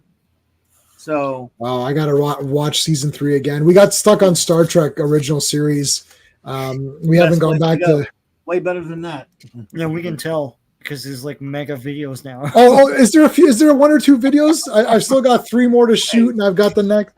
Hey, I love the videos, man. It's cool, man. I'm doing them very quickly. I'm trying to be 5-10 minutes or like 5, 6, 7 minutes. That's it. Every one of them, but I will. Thank you. Yeah. I've got a lot. I want to talk privately one time on the Galileo 7 because I have a few. I mentioned in my videos, and I've got I don't know, something about, I don't know. Well, we'll talk after. Derailed. Okay, so Derailed. By the way, but just to make you feel any better, I have that number 10 in my top 10 list. I love it, but something I don't know. I just like Mark D has it number 1. That's his favorite. Galileo 7. That's his favorite. Yeah. We all have our All favorites. Anyway, good. All right, we're gonna talk. We're because I just watched that one again. I've seen it a lot. I've seen them all like 4 or 5 times. Anyways, okay, Matt Murdock. And he says it, Matt Murdock. He says, "Nut up or shut up." Yeah, exactly, buddy. Let's go. Melvin's costume store. Remember this from before? That's cool. Yeah, and I think that's why part of they had that issue. They set up Melvin saving him and helping him. So, yeah. And, and they tell him to make. They tell him to make a Daredevil costume for him. Correct, right. Which was sort of in the TV show. Again, I don't like the way they handled it. But anyway, good. Well, in this one, it was a different guy wearing it. In the TV show, it was Bullseye wearing it. Yeah. Right. But also, the way they handled Melvin aggravated me. But I'm weird like that. So he's getting better now. It's like, here's your clothes and all that.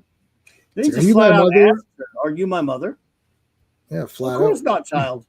She's lying. Well, again, look at that. This is so much better.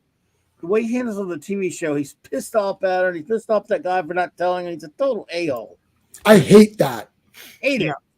And Sean, one of my personal things is you didn't tell me or you lied to me. I absolutely despise that. It's the worst ever. I cannot stand it in any show. Not once. I think, has there been one time where I've liked it? Maybe. But it's such a trope. It's like, that's a CW get out of storytelling free card. Oh, tell me. Oh, it's like, oh God, it's like Supergirl did that all the time. Tell me you're Supergirl. It's like, okay, I saved your ass 100 times. I saved the planet 100 times. Like, or whatever. Yeah. I hate that kind of shit too. I'm right there with you. hate it. And it's so lazy. It's so lazy. I saw one thing where they actually did the reverse. Oh, they did that in that Shaft movie. Remember when Tony Collette said, "Oh, I took the bribe," and he's like, "My God, that must have felt really bad." And you're like, "Oh, he's not angry at her," and I'm like, "He's sympathetic." Yeah. Yeah, I was stunned. Like, I saw it in the theater. I was like, "What?" I was stunned. I'm like, I can't believe it. Because of course you got to take the money. If some guy's like, "I'm gonna kill you or take this money," like, I'll just take the money. Like, I'm gonna die, right? Like, which movie? Shaft, the new Shaft. No, not the new Shaft, the 2000 Shaft. The Sam Jackson movie. Oh yeah, I like that movie. Yeah, it's cool. Yeah. All right, cool too. Yeah. Wait a minute. Yeah, there was. How is Daredevil and Matt Murdock fighting? What's going on here, Clobby? And why is Captain America's head in here? Get out of here! I don't know. Oh no, Daredevil number 2. I noticed that. Yeah, I didn't notice the tiny Cap head. It's like it's a double. Oh yeah. Box. Right. Yeah. how do you like Daredevil? A bit like Kingpin's face in the masthead for some reason. That's cool. It's a separate head, isn't it? Daredevil 231. Yeah. David Mazzucchelli art for the cover. That is, and of course, Frank Miller. Oh, by the way, the release date to February 25, 1986.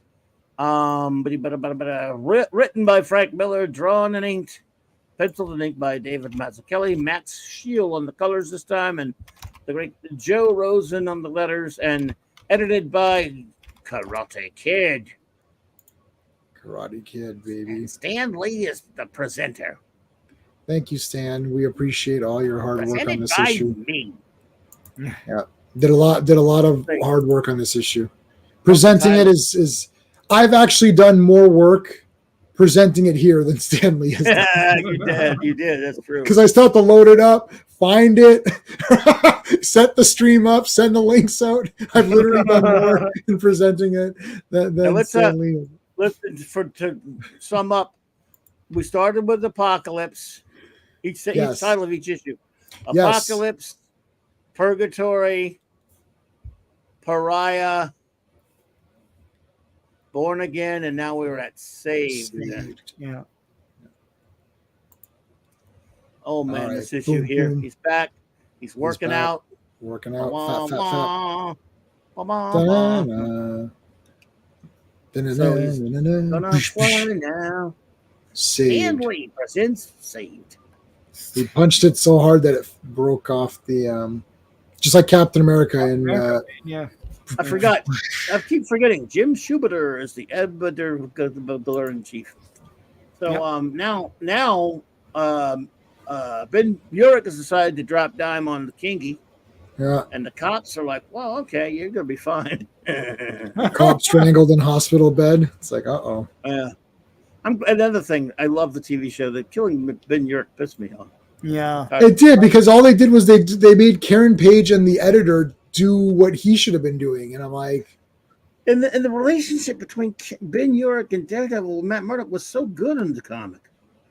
I like that actor was great. Yeah, he was great. Yeah, that was dumb. So anyway, yep. Okay, so what did that article say there? Can't remember now. Kingpin of Crime, 6-part series by Ben Urich. There you go. That'll get your ass killed quick. Well, I don't know. It's mostly just squiggly lines. I don't think there's anything. No, So I don't know, a couple of wavy lines. I'm sorry, this isn't your lucky day. Okay, pissing me off. I'm sorry. We're getting it. So that was the best part of that movie, by the way. That one homage to that scene, I loved it. I don't know what. Anyway, so he'll be okay. He's got a cop protecting him. Yeah, right. big cop. Here comes Lois. Lois. New sitcom. Here comes Lois. Knock, knock, knock. So yeah, knock, knock to his wife, Lois. They get home. She knocks out Ben, and she's gonna kick this cop's a wussweed. I mean, she's big, but he's a big dude. He got his head. He got his head like smashed. I don't know, Mel, about all that noise. One now, Nick was an old guy, kind of. Then she, I don't know about this, but okay, she got some kind of power. Yeah, it's Marvel Universe, so she must have to be a mutant. But I'm just kidding. They should make a card with her with like her power set at the back, where you flip it, it tells you like her power levels. Lois, yeah. Where's the Lois? Where is Lois in the Marvel handbook? I mean, Lois. So, but Matt can kick her ass, no problem, of course. So that's good. Yeah. What? And I love that when he walks out there and realizes, he goes, "Matt, you're alive." That's cool. And then boom, here comes Matt. Poof, kicks her in her mouth. Yes. She gets the knife here. He's gonna go kill a bitch. I'm going to cut me a bitch, but boom, she's on. It's like ring, ring, ring. It's like, oh, she's beat up and handcuffed. Like Matt just took her out in 2 seconds, right? Like, yeah. Mm-hmm. Oh yeah. And then ring. He gets that message from Melvin Potter. Yeah.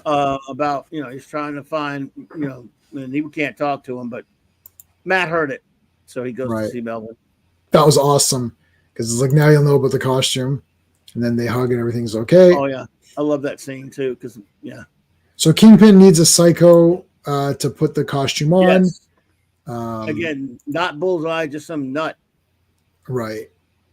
It would have been interesting if it was Bullseye, though. That would have been pretty crazy. I don't know where Bullseye was at the time of this comic, but it was still, I don't know, it's been a while. Maybe it was still pretty messed up, although it's been a couple of years, but yeah. Because they eventually brought him back, so. Yeah, the face rip stats. Thanks for the face rip. Face rip. So it's incredible 40, good 10, excellent 20, excellent 20, poor, or no, typical 6. And 10 is what was 10? I can't remember. Health 90. Is that, did you do it right though? 40, 50, 60, 70, 89. That's correct. Karma's 32. No, karma should be 16. Oh, okay, yeah. No, it should be 22, I think. Pretty good classics. I've got that one. I've got that's the role-playing game. That's a TSR role-playing game. Ah, nicely done. Yeah, incredible 40, excellent 20. 10 is good 10. Yeah, maybe no, good is maybe that's 6. Anyways, I don't remember them all, but there you go. Monstrous 75, unearthly 100. Yeah, 22. See, I knew it. I know how the game works. I was like, it's 22. Don't give her extra karma. Anyway. So yeah, talking to Melvin, getting the scoop. Karen is using the bathroom the wrong way. She's so upset that her face is falling off now. It's like, look at it. She looks up. Look, I love it. Dick Tracy. Oh my God, it's the blank and Dick Tracy. Yeah. Hey, Tracy. Yeah. almost said Dick F and Tracy because the quote from 48 Hours. But yeah, this dude here, what a punk. Oh, I forgot I got those on 4K. Anyways, yeah, okay, so there's a Daredevil costume that this psychotic guy's going to wear. It looks like my friend's dad. He who shall not be named, it looks like his dad. Oh, yeah, I know what you're talking about. Yeah, it looks like his dad. It is his dad. I've seen him before, yeah. So. Yeah. That's all right, so he told Potter, by the way, to make the costume. Did we get to that part already? Yeah, so he told him go ahead and make the costume because I'm going to need it. Right? It's good to hear your voice, Daredevil. I like that. Right. So anyway, one moment, Tracy. Oh, Dick Effin Tracy. I'm Again, on my way. boom, boom, good action here. Man, he is a nasty piece of work, this dude. Blam. Whoa. Blam, blam. Boss, we got a problem here, boss. Yeah, it's like cops shooting and Yeah. stuff. What do we do? It's like stay there and just do the job. Do the job here, boy. You know what? I don't know why I thought this guy was going to be helpful with wearing a Daredevil costume. This guy's an idiot.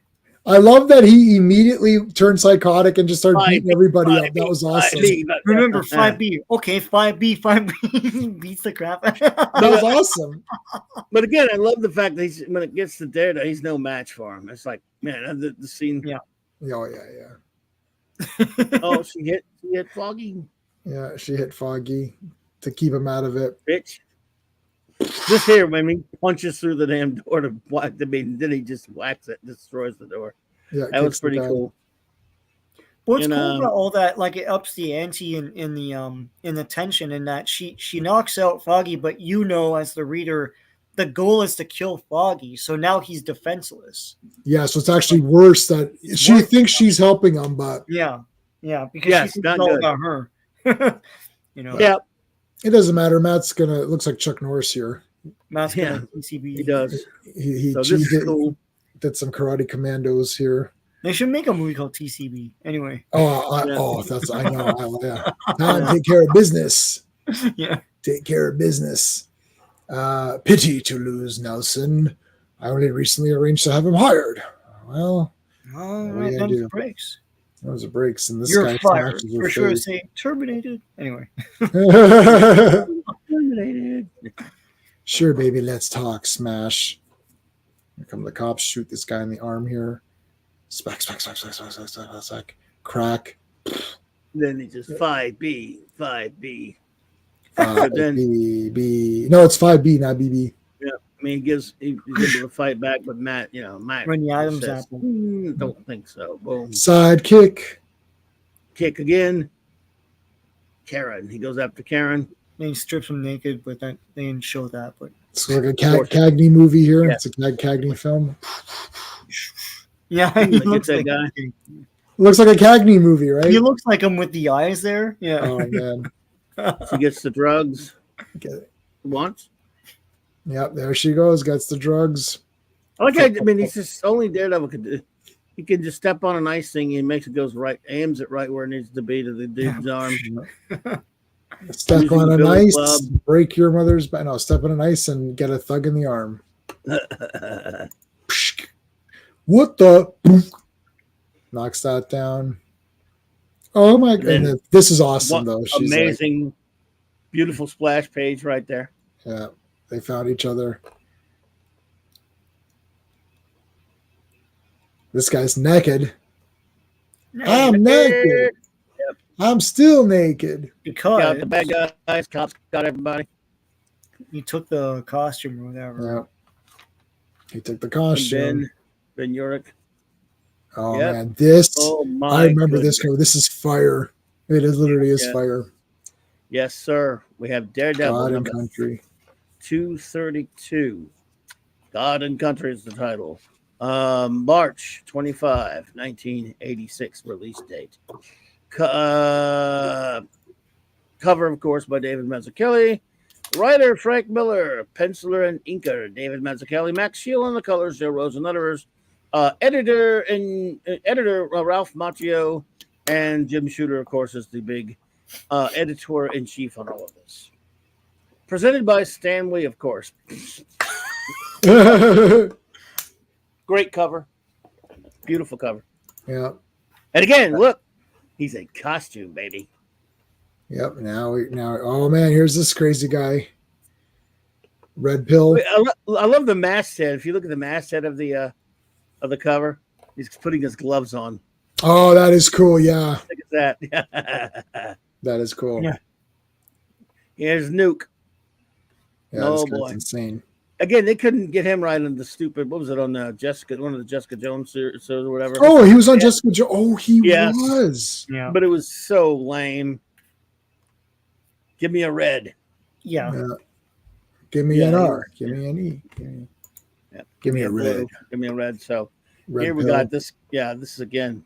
I can never remember which is the red pill, which is the blue pill on the, like what Red pill is when you're actually waking up and learning what. Okay, so blue pill is the stay. Woke up and stupid, and red pill, blue pill is if you're referring to pop culture anyway. Yeah. Otherwise, in the Matrix. Yeah, it's Matrix. Yeah. Yeah, Matrix. Yeah. Red was the wake up from the Matrix, right? And blue was the go back. Yes, to sir. The Matrix, yeah. Blue was which is come to think of it, probably the better choice. Yeah, blue's the better choice. Yeah, I mean, you get to live in the damn Matrix and do whatever the crap you want. Oh, yeah. Yeah, but you won't have your powers. If you could have your powers and be in the Matrix, then that's true. But you have the powers. Yeah, but more powers, more problems. Then you got all these damn robots, and forget it, man. It makes you have to be responsible because of those powers. With great power comes I'm not going to do it. Just kidding. Yeah. So here we go.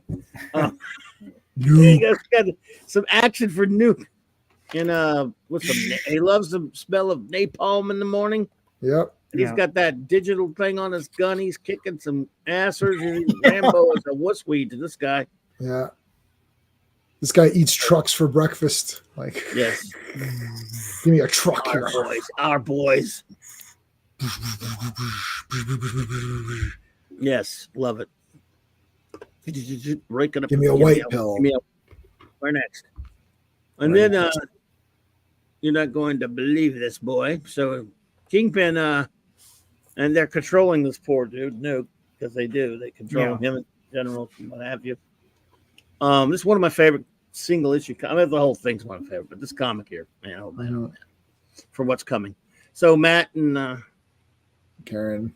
He's helping Karen through it. They're helping each other through the whole problems and stuff. Yeah. God and Country. J-Man presents God and Country. J-Man presents a Marvel comic. Yeah. So there we go. Ben Urich and Foggy Nelson. They're all. Yep. We got to take the Kingpin down. We're going to take him down. Here's a picture of Han Solo. I swear, I'm like, why is Han Solo in this? Harrison Ford is like, it's like from this time. Yeah. Would you play Daredevil back then? I mean, I don't know. There's still time to save Han. No, your help. Taking some pictures here. Give me a blue. Here's Benny. This is Quaid, Douglas Quaid here working out. Quaid. Benny. Quaid. So anyway, give me a blue. We don't know what these we don't know what these all do, right? Like, did they not explain it in something? I can't.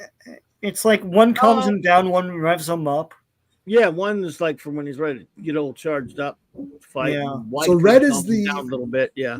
Okay, so the white took him. Okay, so the red pumped him up because that's when he went and did all that action. Yeah, then the white calmed him down or something. And what's the blue now? I don't know. I don't know. Maybe it just tastes good. He got mad that like maybe his beer was foreign, and it's not. It's from Milwaukee. Oh yeah, yeah. It's like all right, and he's like okay. Lying weirdo. When did you landed with Lois? Oh yeah, this. Oh my goodness. So So here's Kingpin, Foggy, figuring stuff out. Matt's gonna shave. Lois. Yeah. Matt is shaving down. Now we've got Karen lying down as a contrast to with the costume there. With the same kind of thing, costume in hand. Coming to check out Lois. So Lois is gonna rat out the Kingpin. This scene sort of reminds me of the scene in Dark Knight Returns in the cell with the mutant. If you remember. Oh yeah. Yeah. But this is pretty brutal here. They got this is crazy. Two evil dudes, and they shoot the cop. They shoot Lois, and shoot the cop. He shoots back. She's taking pictures. Ben gets the gun from the one guy and manages to. He's tired of this crap, so he takes his gun and beats the crap out of him with it. And in the meantime, now Lois can't talk. Yeah, Lois, she is done for. And I love how she's taking pictures. It's like, okay, what's going on here? Fun. Remember, Gordon had that, that mutant ate the mayor's face or whatever it was, and Gordon said, "Some idiot stops me from pulling the trigger." Anyway. So he's having a talk with the Kingpin, Nuke is nuts. So Kingpin, you see, or Nuke, you see, America's the best. I need you to kill a bunch of people. It sounds good to me. It's like, all right. our boys. Our boys. It tortures me that the noble concept of free enterprise, the crowning triumph of our forefathers, has been murdered by endless corrosive legislation to simply keep some shadow of the shadow knows. I think Kingpin redid his little area here to make it seem more like he was pro-America than he really is. Yes. Oh, yeah. Put up a flag because Nuke's gonna, is Yes, coming. he'll like that. Yeah. Of course. Kingpin's a piece of garbage. Nuke. This guy's Somebody- crazy. Is this the first? idiot. This is the first appearance of this character, right? Nuke? Yes. Yes. I do believe so. Some idiot stops me from doing the obvious thing. Thank you, RR. So here we go. We're in Hell's Kitchen, and Matt's, serving Cooking. and eating. He's cooking and serving at Edith Keeler's 23rd Street mission. Edith Keeler. Yes. And she's gonna get hit by a car. No. Yeah, remember I was just reading about the lady who started this place got killed in a car wreck. That'd be crazy if they did that. 1933. Yeah. So All right, I'm walking home. Here comes Nuke. Nuke just This is comes down, crazy. he starts attacking, man. He starts shooting him up like a crazy person. So Mhm. Matt's got to Man, go this is- become Daredevil. Yeah, so this guy's a normal guy just on drugs, right? He's Yeah. not, Yeah, he's got some kind of or does he have a Bionic super gift- soldier? bionic I gift could plan. Super soldier variant. So that's Yes. how they super soldier him with the 3 pills. Yes, the Yes, pills he's a are- variant. That's what I was. Yeah, Yeah. he's got like Yes, he's not yes. They could exactly. never Cap. He duplicate ain't no Captain cat. America. Yeah, they so- could never duplicate it. Yes, there you go. But Yeah, you're so- right. And so they and he's got those pills for it. And anyway, he's just blasting away for some reason. All right. Yeah, I don't understand what Kingpin, like, what the heck, Kingpin really like got this like riled this guy up here, because like he's just going insane. So he's just shooting everybody, rocket launching people. This is friggin' Invasion USA, like going down the street shooting guys. Here comes Matthew, kisses Karen. Time to Save put the on. costume for him. It's time Yep. to be Daredevil. There he is. Back in the costume, baby. And then yes, we got the bouncing, man. Woo! Give This me a is red. great page. Give me a red. Oh yeah. Yeah. Oh shit. He's augmented in some ways. Yep. Yeah. So Yeah, this issue was sick, and this next one's pretty sick too. yes, I love that cover. So the next issue is Daredevil 233 Armageddon. Covered by David Mazzucchelli. Release date April 22nd, 1986. Written by Frank Miller, penciled and inked by David Mazzucchelli. Colors by Matt Shield, Joe Rosen with the letters. Ralph Macchio is the editor, and Jim Shooter would be the editor-in-chief. Mhm. I think Nuke's had some version of. Yeah. There's Yes, something. yeah, I believe He's so. got- Then he had some he's cyborg augmented. implants. Oh shoot! Right. This only goes up to L. Oh well. Oh, you don't have. So no You can Lois. find- What were we gonna check? Nuke. Nuke. Oh, okay. I was gonna say check Lois. Yeah, maybe Lois. Lois is not going to be in here. Well, then I want a refund. I want my money back. It's not every Um, little character. I could find you a write up on Lois, believe it or not. Oh my gosh! All right. So Well, here we there- go. No. It's not. Well, we'll Frank get Simpson. through it. Yeah. All right. Yes. Now we're back to classic Daredevil. Like it's like he's like shooting. Way too. I think Kingpin's losing his mind. The thing is, Kingpin. It's weird because Kingpin now is losing it because he's losing control of everything. It's like he had everything under control. He's like, I know who's got the knowledge. I will kill who I have to kill. I will get rid of everybody. I've done all this great stuff, and now he's losing, and he could tell that he's losing, and now he's getting upset and making dumb moves. Yeah, it was dumb and desperate of Kingpin, like you said, Classic Comics, to pull this move because it's too public. On the other hand, in the off chance he does kill Daredevil, he's gonna it won't lead back to him anyway. The way he's got everything, he plans everything. That's true. But yeah, He'll, this is he'll crazy. get out from under it. So you got a very cool fight scene, fighting a dude with, dangerous mother right there. Yeah. And they're getting shot at by the cop, by the chopper, by this guy. Don't give him a second. Nerve center, feeling hum, blah, blah, blah. Look at this guy. Well, I'm pretty nervous, boss. This is slaughter, boss. This is mass slaughter. This is war. I have done no more than transport it from South American jungle to Manhattan to Hell's Kitchen. Yeah, he gets the Three Stooges eye Yes, the poke. Three Stooges eye poke. Yeah, they were gonna say that. yeah. Nothing block it, man. The nukes would have done that. The sound effects should be blink, blink, Yeah, bing, bing. Yeah. blink. Yeah. So anyway, You wouldn't be able to block the Ghostbusters guy though. You'd have to do two hands to block him. Yep. Because he's got the longer fingers. Yeah, so this fight's look at the burning here. The Kingpin's watching in the city burn. This guy's like, holy shit. This guy pooped his pants, I guarantee you, in that. Yeah. He even addresses it. He says, you forget that if you look at Kingpin, you forget that Nuke is a government agent, Wesley.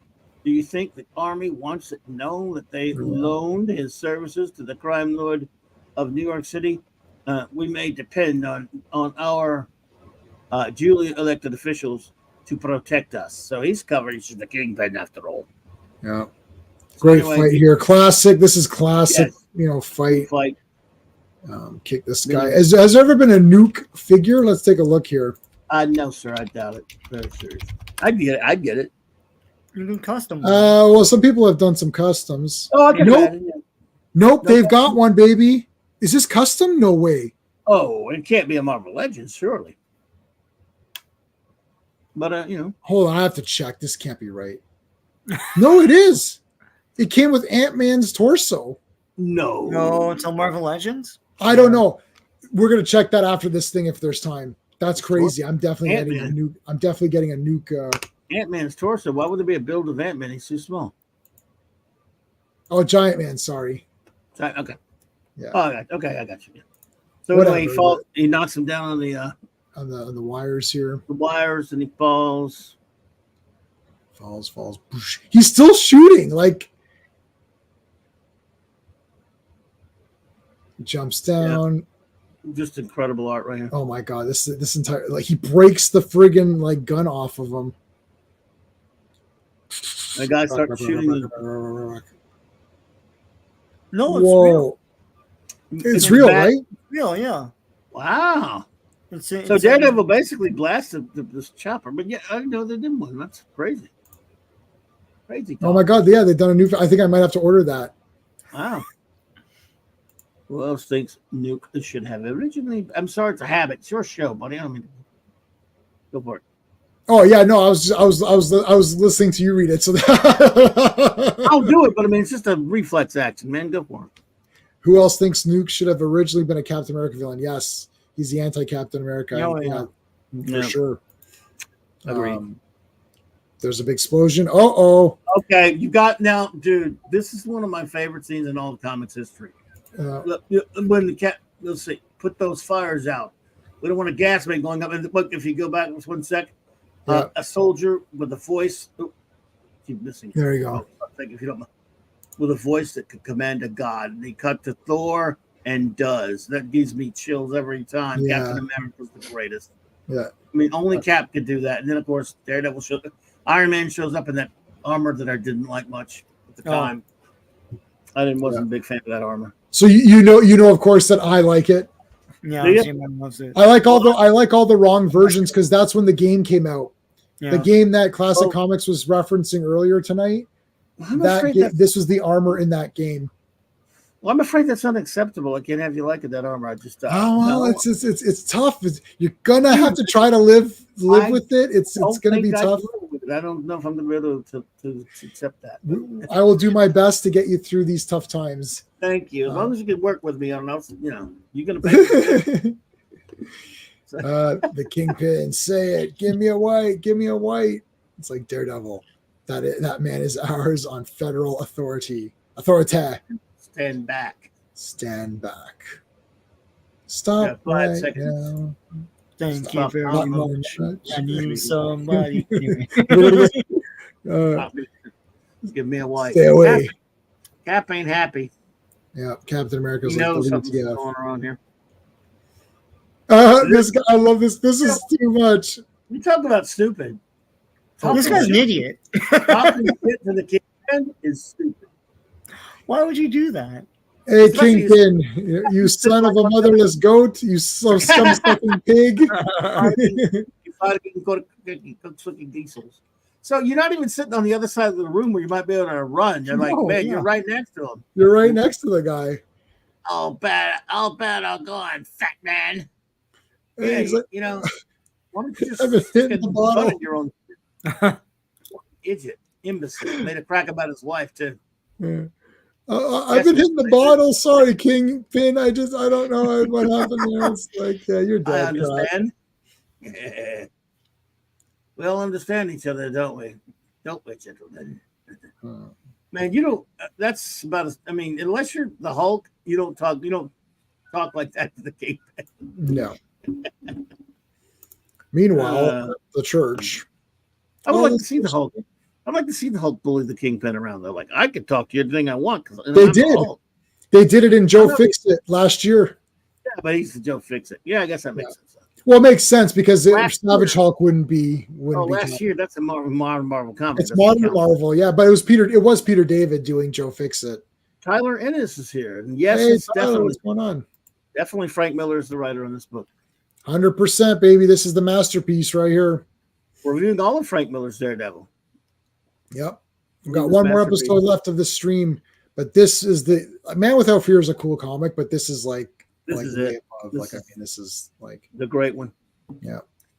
So they're in the church now. A lot of people injured, including Glory. Yeah. Or Glory or whatever. Glory or what's her name? Glory. I think it's Glory with an I. Yeah. There's Karen Page, gives her the smooch. And Karen. He runs back. Yep. Time to Daredevil some more. And I love this scene. Captain America knows he's Daredevil. Yeah.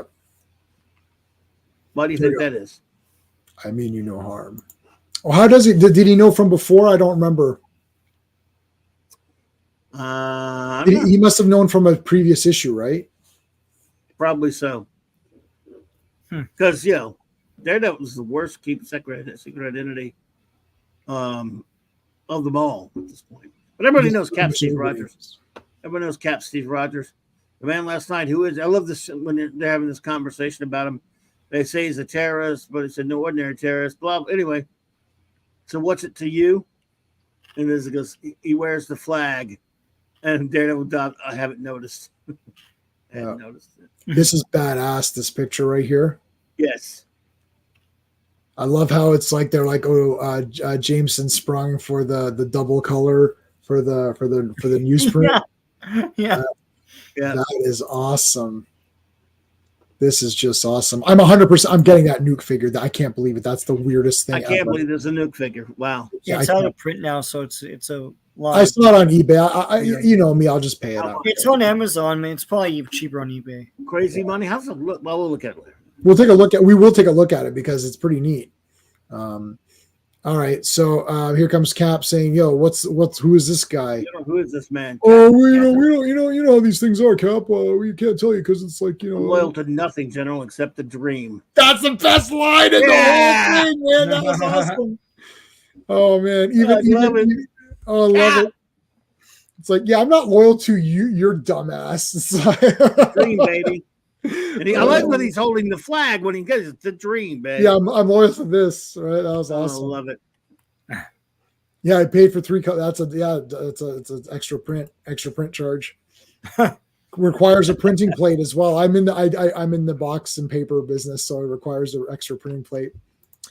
I'm loyal to nothing, General, except the dream. Dream, fantastic. Frank can be an ass sometimes, but boy, that was good. And by the way, I say that jokingly. He was really nice to us the time we met him, and in fact invited us to come sit by the pool with him and have a bong with him. What, really? Yep, in 1986 in Dallas, Fantasy. It was very nice. Cool. Come on, sit with us. It was pretty cool. And I did not have one, by the way, because I never did. But it was nice.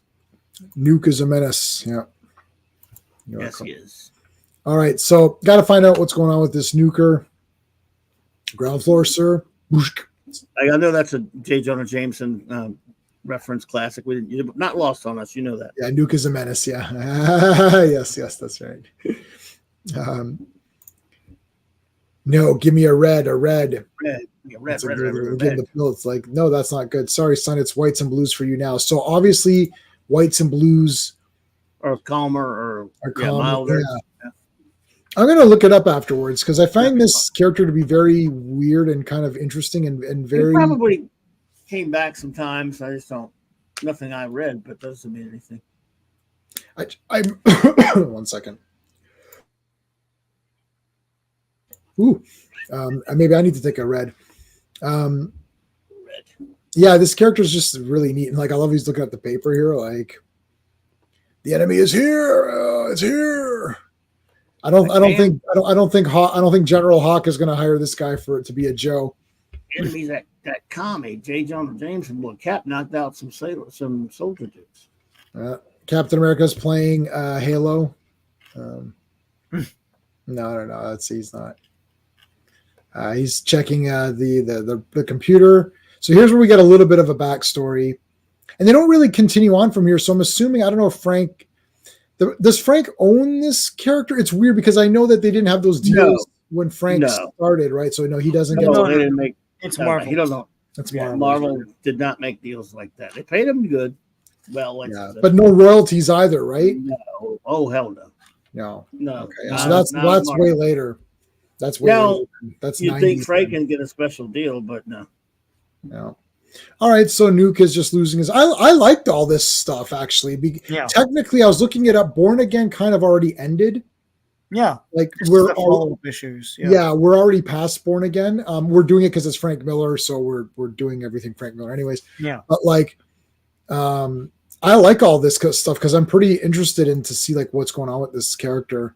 He just shoots and breaks free, breaks the chains here, grabs a red, takes a whole damn thing of reds. And then you're like, Aruga. That's an alarm. Daredevil's putting his costume on. Kingpin's getting some dollars, making some dollars. Thank you, sir, for all that money. It's like Wesley. Oh, Wesley, you're right. Wesley from the show. Yep. Wesley, with something about Nuke. It's like she breaks through, blam, blam, blam, blam, and Captain America just comes and slams him through the wall here, which is pretty badass. Fall through a floor or something, and then and then these guys are all tied up. Our army contact says Nuke broke out. He's headed for the Daily Bugle. Whoa, that can't be good. It's like Captain America gets up, picks him up here, and drags him up to the top.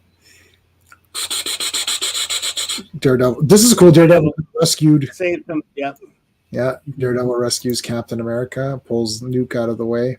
Captain America just knocks all these guys down. Like that, Lieutenant. Call the cop. So Nuke got shot. Yeah, Nuke got shot. Now there's driving. A blind man is driving the car. That's great. The blind man is driving the car, which is hilarious. I actually kind of felt bad for Nuke's clear damage. Yeah, that's what I'm saying. This is interesting. I like. Oh yeah, absolutely. You think this is Miller's take on military, maybe, or? On corruption from criminals getting their hands in highest forms of government, yes, and then using the military as part, absolutely. Yeah. And the thing is, in this, he does it intelligently. In Dark Knight, it's caricature, it's cartoony, it's stupid because everybody he doesn't like, he portrays them as idiots. They speak the way he portrays everyone from Reagan to Superman. He portrays them as buffoons. He adds actually depth of character in this one. In Dark Knight, it's really over the top. It has some weasel writing in it, which aggravates me. But in this, the writing's better. Yeah. Blind man driving happens in LA all the time. Yeah. I believe it. So he's driving Nuke here, playing some bumper cars. Here's Cap in the helicopter. Yep. Yes, sir. I like that. Punches the guy out. Cap is helping Daredevil. And then he brings him to Ben Urich and puts him on the table here. On the desk. Well, they need the thing is they need him, right? Because Kingpin right now is still in the clear, kind of, right? Like, yeah, you got to use him. He's going to bring Kingpin pretty much down. There he is working up a sweat. Murdoch, he thinks and plans. At least I tell you. So basically, yeah, and then it ends with them. Matt and Karen. Matt and Karen in Hell's Kitchen. I want to go through this. Firstly, this is awesome, but I want to go through this a little bit. So things go poorly for Kingpin. He basically, Frank wraps this up really nicely. And just to say, like, it's not like he did it in a cool way where it's like Kingpin could maybe still weasel out of it a little bit. And he seems to suggest that he could weasel out of this because he still has his connections and all of that stuff. But also, you can continue this on and see what happens. You can, maybe change the direction of the stories. And then you've got Karen back with Matt. So that's kind of a reset. And he's dressed as Billy Batson. And then, yeah, go ahead. Well, after this, it's all forgotten. None of it ever happened. After this, it's just like, yeah, whatever. Yeah. So what happens after? Okay, so it just goes back into the hackery that's just every week to week schlock that the Jim Shooter week to week villain. Yeah. It didn't have any. Well, Madcap is the next one. He's the most cartoony guy. Yeah, and it's interestingly, it's what issue was that? That was 230. 234 was the one after that, and it's I think that was by, if I remember right, wasn't that written by? It was interestingly enough, it was written by a guy that I usually like his stuff. That's Mark Grunwald. Okay? Yeah, Grunwald, yeah, he's okay. I wasn't big on him, but he was kind of all right. But no, and that's what's funny about it is Ditko layouts, but you can barely see it with the Klaus Janson inking, so it doesn't look terrible. But it's not. I mean, you go from the creme de la creme. You go from what's a good way to put it? You go from like something that is masterpiece level to something that's Roger Corman. Right. Pick any masterpiece of a movie you want, and then the next thing after that, Roger Corman movie. Low rent, something that, even if you like it in some way, you know what I'm saying. It's just the quality. Right. Let's see. Yeah, like this is like, okay, it's not scanned, so there's. You go from Ruth Chris Steakhouse, the biggest expensive steak you get, or just about, to crappy McDonald's burger. Right. Or Burger King, whichever one you think is least good. I actually like Whoppers and Big Macs, so I like them both. But you know what I'm saying. And seriously, they're not better than big fancy, wonderful food. Anyway, do you guys have Licks? No, Licks is Canadian. Oh, okay. I don't know that one. Yeah, and it's kind of. Do you have a Licks around you? No, we had one. It's gone now. It's gone. Yeah, they all closed down. Yeah, they closed down. Yeah. Licks was like a big fat. Licks was like between high end, like it was just under. Like a high end thing, so it was a bit more affordable. Like the burger might be like, $7 or something or whatever, as opposed to like, like a $20 one or something. Like it was, but like it was damn good. The patties were fat, and it operates like Subway in that you pick what you want on your burger. Yeah, right. It's like that. Oh wow, I got you. Yeah, classic comics from Ruth's Chris to Arby's. I don't know if you have Arby's up there. I love Arby's. I know Americans hate Arby's. I don't know why, but I actually like Arby's myself. But I see what he's saying. Only had it once. Only had Arby's. You have Ruth's Chris up there? Yes, we do. Okay, we do. Okay. Yeah. I've never been up by UJ, man. Let's see. Okay. I can't even afford it, so I've never been there. But it's like it's crazy. You go in there, you can't get out for less than $100. Yeah. I know there's one downtown. It's famous, but there's new. There's new, but he doesn't. Looks like a GI Joe figure with a stupid. Vest. Yeah. Well, you can take the vest off, like it's removable. Is it? Wow. Yeah, it's you can see it's removable. Yeah. Oh, okay. Okay. Yeah. So there he is. It's close enough. He looks pretty good. I like him.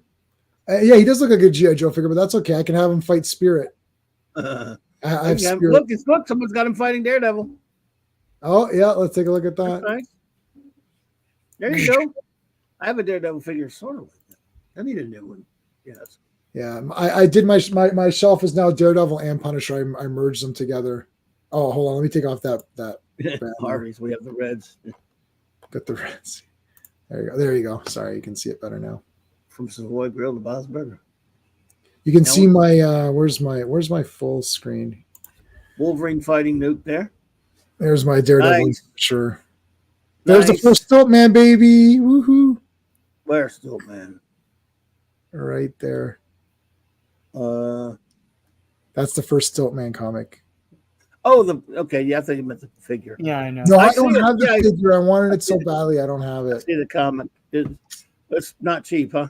No, it's not cheap. It's part of it's the build a figure The thing. builder, of course. So I can't. Unfortunately, I can't get it. So I'm like, not too happy about that one. But look at this one versus Wolverine. That's pretty cool. Whoa, look at the back. Whoa, that's a great. You notice how they photograph these toys and they're the damn best. You're like, it's like it'll never look that good. I'll never get my character to look that good. Like, look at that. That's awesome. You get different heads too. There's like there's the red head. There's a red head, and then there's like a psychotic head. Not red. I'm saying like red pill head and like. Oh. See, I'd take that stupid vest off. I want him to look like that he did the first. I have no life. Yes, he does. No life. I have none to speak of. Yeah. Yeah. He's got way more than I'll ever have. This man's got it all. In fact, he's the man who has everything. Yeah. That's a weird I've got one, that thing on my face. Yes, your next tattoo is the one Nuke has, right? Listen, don't trust people with face tattoos. That's a fail. My here Neck, unless they're tattoo artists, then yeah, obviously. Neck and face, dude. That no. Well, you have no inhibitions, you know. Until I met you, I didn't trust anybody with tattoos at all. So there you go. Awesome! I'm glad. No, I'm getting Kurt Swan Superman up here. I'm just waiting to pick the picture. Oh my. And then I'll get little ones around. I've still got to fill a few gaps, and then I'm good. The next big one is going to be Kurt Swan. I was thinking of even just doing the final issue of Superman where he's flying out towards the audience or whatever the final. So I might do that one. I'm just trying to find a good picture, and then I'll probably do like just Daredevil's cowl, and I'll probably do I'll probably do a Deadpool head for Rob Liefeld because I do like Rob Liefeld. Yeah, and then I gotta do something for Kirby. I cannot figure. I was gonna do Invisible Woman. Oh, I want to do Thing, but he's all orange. I found a thing that kind of fits my theme. So Ben Grimm is my favorite. He's one. I know he's your favorite. Obviously, problem with orange people? Are you? Well, when a tattoo is one solid color, like if you did Daredevil in its fullest, you'd have to have a lot of black shading in order to make it not blobby. The thing has black outlines as rocks, I guess. Yeah, like you could do the guy. You'd have to have someone do good shading on it. And for I might still do I still might do Ben Grimm because Invisible Woman or Johnny again. Johnny's all orange. It's tough. It's weird with tattoos. You can't get too. Like if there's certain size, like my Kurt Swan thing will be big, so that'll be okay. But anything small, you could just. I was thinking, I could just do for the 4. That's another thing. Yeah. I have to do something for Star Trek as well. I can't think. Delta Shield. Yeah, maybe. Like I might do like the Enterprise. Yeah. No, you can't. It's not. I can't do that. It's not going to look. You'd have to do like a top view or something. It looked like a pizza cutter. It looked like Delta that. Shield's perfect. Yeah, that could be that's an idea. Whatever. Yeah, whatever. That's what I'm talking about. Yeah, the one where he's coming. Yeah, the Alan Moore's Swan Song to Superman. No fun. Happened to the man. Love it. This one. Well, where's the actual cover? Here's the actual cover. This. Yes, that's the cover of Action 583, right? Yeah. So that might be what I would do. There's the Brian Boland cover over there, but I like this Kurt Swan one better. Well, you gotta do like, and the other thing is like, because if you do Kurt Swan Superman,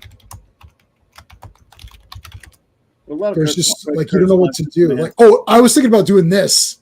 That's a good one. That'd be pretty sick. Like, but just remove Clark and just have Superman. Like, you know, there are a couple other really good ones. I love that one of him flying up there, inked by George Klein. But I like this. No, wait, where's that's a good one. But the one up there, this one. No, that's good too. But the one up, no, there you go. Oh, I always like that one. But I also, I have that as a wallpaper.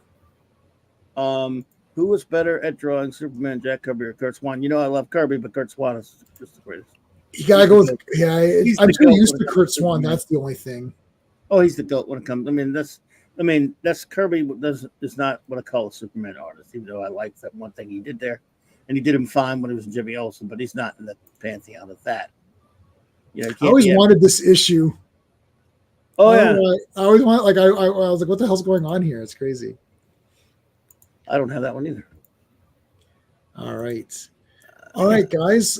So we got one more episode left of Frank Miller. Wow. Next week is the final one, The Man Without Fear.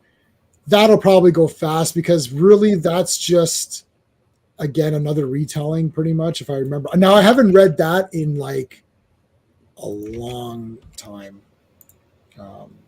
So that'll be next week. Sean, what do you got going on your channel? You're close to 1,200 subs. I just checked. Yeah. I am just a few away, right? Yeah, I'm about 7 away from 1,200 subs. So is there anyone here who's not subbed to Sean? I think most of our folks here are. But if you're not, make sure you're subscribed to Sean. So the link is in the description of the video plus the chat right now. So what's going on your channel? And thanks to everyone who's subscribed. I can't believe I'm past the threshold now. It's awesome. I've uploaded a new DVD and Blu-ray collection video. So check that out. All sorts of weird stuff in there, including all the strange trailers from the extra weird disc. That's awesome. And also, I have a whole bunch of comic reviews coming and other stuff. I'm going to go through more toy catalogs and things. So check me out. Deception77. If you haven't subscribed, be sure to subscribe, man. Cool. Yeah. Clobby, where are you going tonight? Nick's not having a show tonight because I think he's at the big meetup thing they're having down there. I think with Gary and all those guys. I'm not sure, but I don't think he's on tonight. So I don't know. Probably might actually get the rest for a change. I doubt it because I don't know if Mark might do some kind of a build stream or unboxing stream or whatever. He's got all kind of like does Lego builds and everything. So he may, if he does something like that. But of course, tomorrow on Saturday night, Star Trek. And we got 4 more scintillating episodes. Oh, stop it. You're killing me. I love Voyager. Voyager. Love it. Which is the greatest. I love it so much. One of the episodes has an X-Men crossover. Did you know? It's called Juggernaut. So I can't wait. I'm looking forward to watching that one where they fight the Juggernaut with the X-Men. What? Wait. Oh, no. I'm looking at the synopsis. Wait a minute. No X-Men in that one? And he doesn't even look like the Juggernaut. Oh, damn it. That's show. But anyway, yeah. So we got that. 9 p.m. Central Time. And, of course, Sunday nights with the great Mark D with a C on his channel on the Sunday Night Geekery, buddy. So, all right. Well, yeah, I'll adjust that RR in a second. So our poll was 13 votes, 62% gave Born Again 5 out of 5, and 38 gave it 4 out of 5. I mean, this is a this is a 10 out of 10 or 5 out of 5, however you want to do it. Top notch, perfect. Yeah. It's bloody awesome. I basically have 0 negatives. I can't think of anything negative. I don't know. Like, is there any, Sean? Do you have like? I don't know. Like we said it all, but is there anything you want to say? No, it's like it's masterful in building up suspense in a comic, right? You know, so yeah, and reading it, it reads well. I say modern, but it reads way next level to everything that you think of comics. Right. So, yeah, I can't think of a negative for this. Yeah, and it's not modern because modern is modern sucks. Yeah, even though I read a lot of modern comics, but you do read a lot of Hey, you know what, Clubby? What the heck? Listen, you're on me. You got this guy is buying I'm watching his videos and I'm pausing it and I'm showing so my wife is reading my wife's reading the Odyssey trilogy, the Shatner Odyssey trilogy. Yeah. So she's reading that, and then every so often I'll pause Sean's video. I was like, look at what Sean bought. She's like, didn't you say that was trash? I was like, I did say it was trash, but Sean decided to give money anyway. So every so often I'll pause and show the iPad. I'm like, look what Sean bought. She's like, it's like, oh, that sucks. So I was like, yeah, of course it sucks. It's like, why is he giving money? What was the thing that was trash? I have to go through. I'll go through and be like half of them. I'm like, why are you buying this comic? Why are you buying that comic? And then occasionally a good one pops on the screen. I was like, oh, okay, that's a good one. That's a good one. And then they're all good. No, there's some bad ones and I've weeded them out. But now, like what Jungle Comics is cool. Okay, so maybe it was two things ago or whatever. But it was probably a few cycles ago. Maybe it was a couple cycles ago. I've weeded out. So I'm going to continue with Savage Dragon though. That's hilarious. It's such a train wreck. I love it. Don't give Eric Larson money. Yeah, I watch all your reviews, dude, Sean, and enjoy them. Even though I'm not going to read any new comics, I still like your reviews. But Eric Larson, I don't know if I can even watch your video on that because I hate it. But I'll let the thing run and I'll give you a like. Oh, thanks, man. But man, Eric Larson. I hate that remember that? Remember when when Howard Stern wasn't a complete goof? Howard Stern was like, "Why would you give Spike Lee money?" Yeah, true. Yeah. No, don't give Eric Larson any money. I don't know. It's hey Mohammed, what's going on, man? Hey Mohammed, what's up, buddy?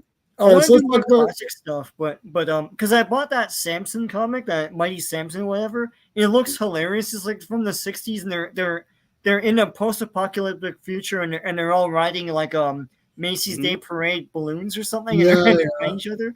I was like, that sounds like something I would like go through page by page, right? But I'm going to change my background to the Phantom Zone because we're off top. So Daredevil has complete. Let's talk. Since Clobby doesn't have to run, we've got a couple of little minutes. Did everyone see? I saw the first two X-Men 97s. I also posted a review. Did you see them, Clobby? Yes, sir. All right. So what did I give it, Sean? 6 or something? 6.5 out of 10? 6.5. That's what I think I gave it 6.5 out of 10. So my thing is that I wasn't angry.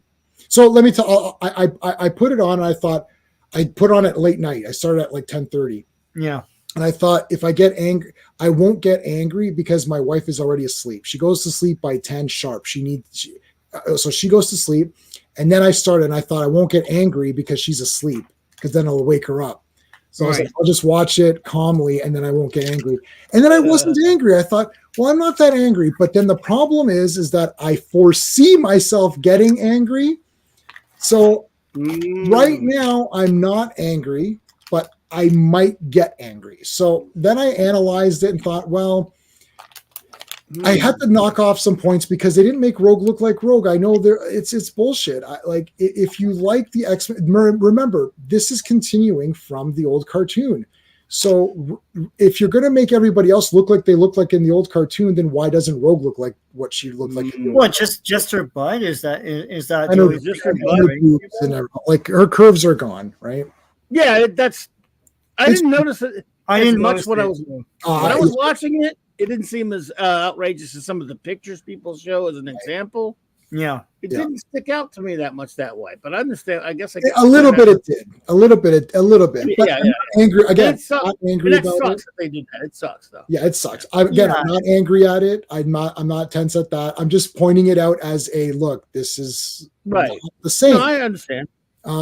I actually like Rogue with I actually like Storm with the Mohawk, so I'm personally not. I hate that. That makes me sick. I hate it. I like that too, only because I guess I was reading comics at the time, and I was too. I hated Punk Storm. I know. Oh my god, projectile vomiting. I'm gonna see it every time. It's valid. I would never say that that's not a valid thing. I like the mohawk again, like Sean.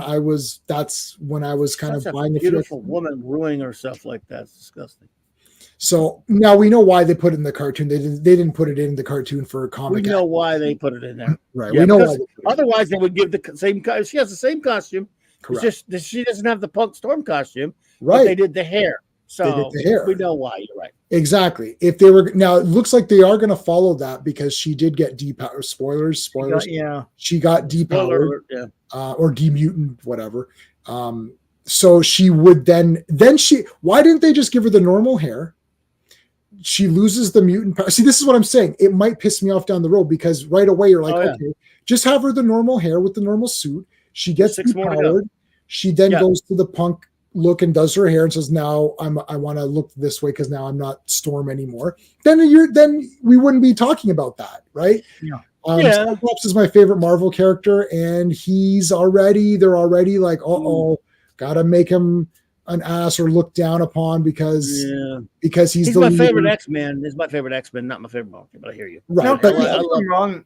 In the story, it's not his idea to leave. It's Jean's, because she's true. Like, what are we fighting for if not for a better life? Like, you've done your part.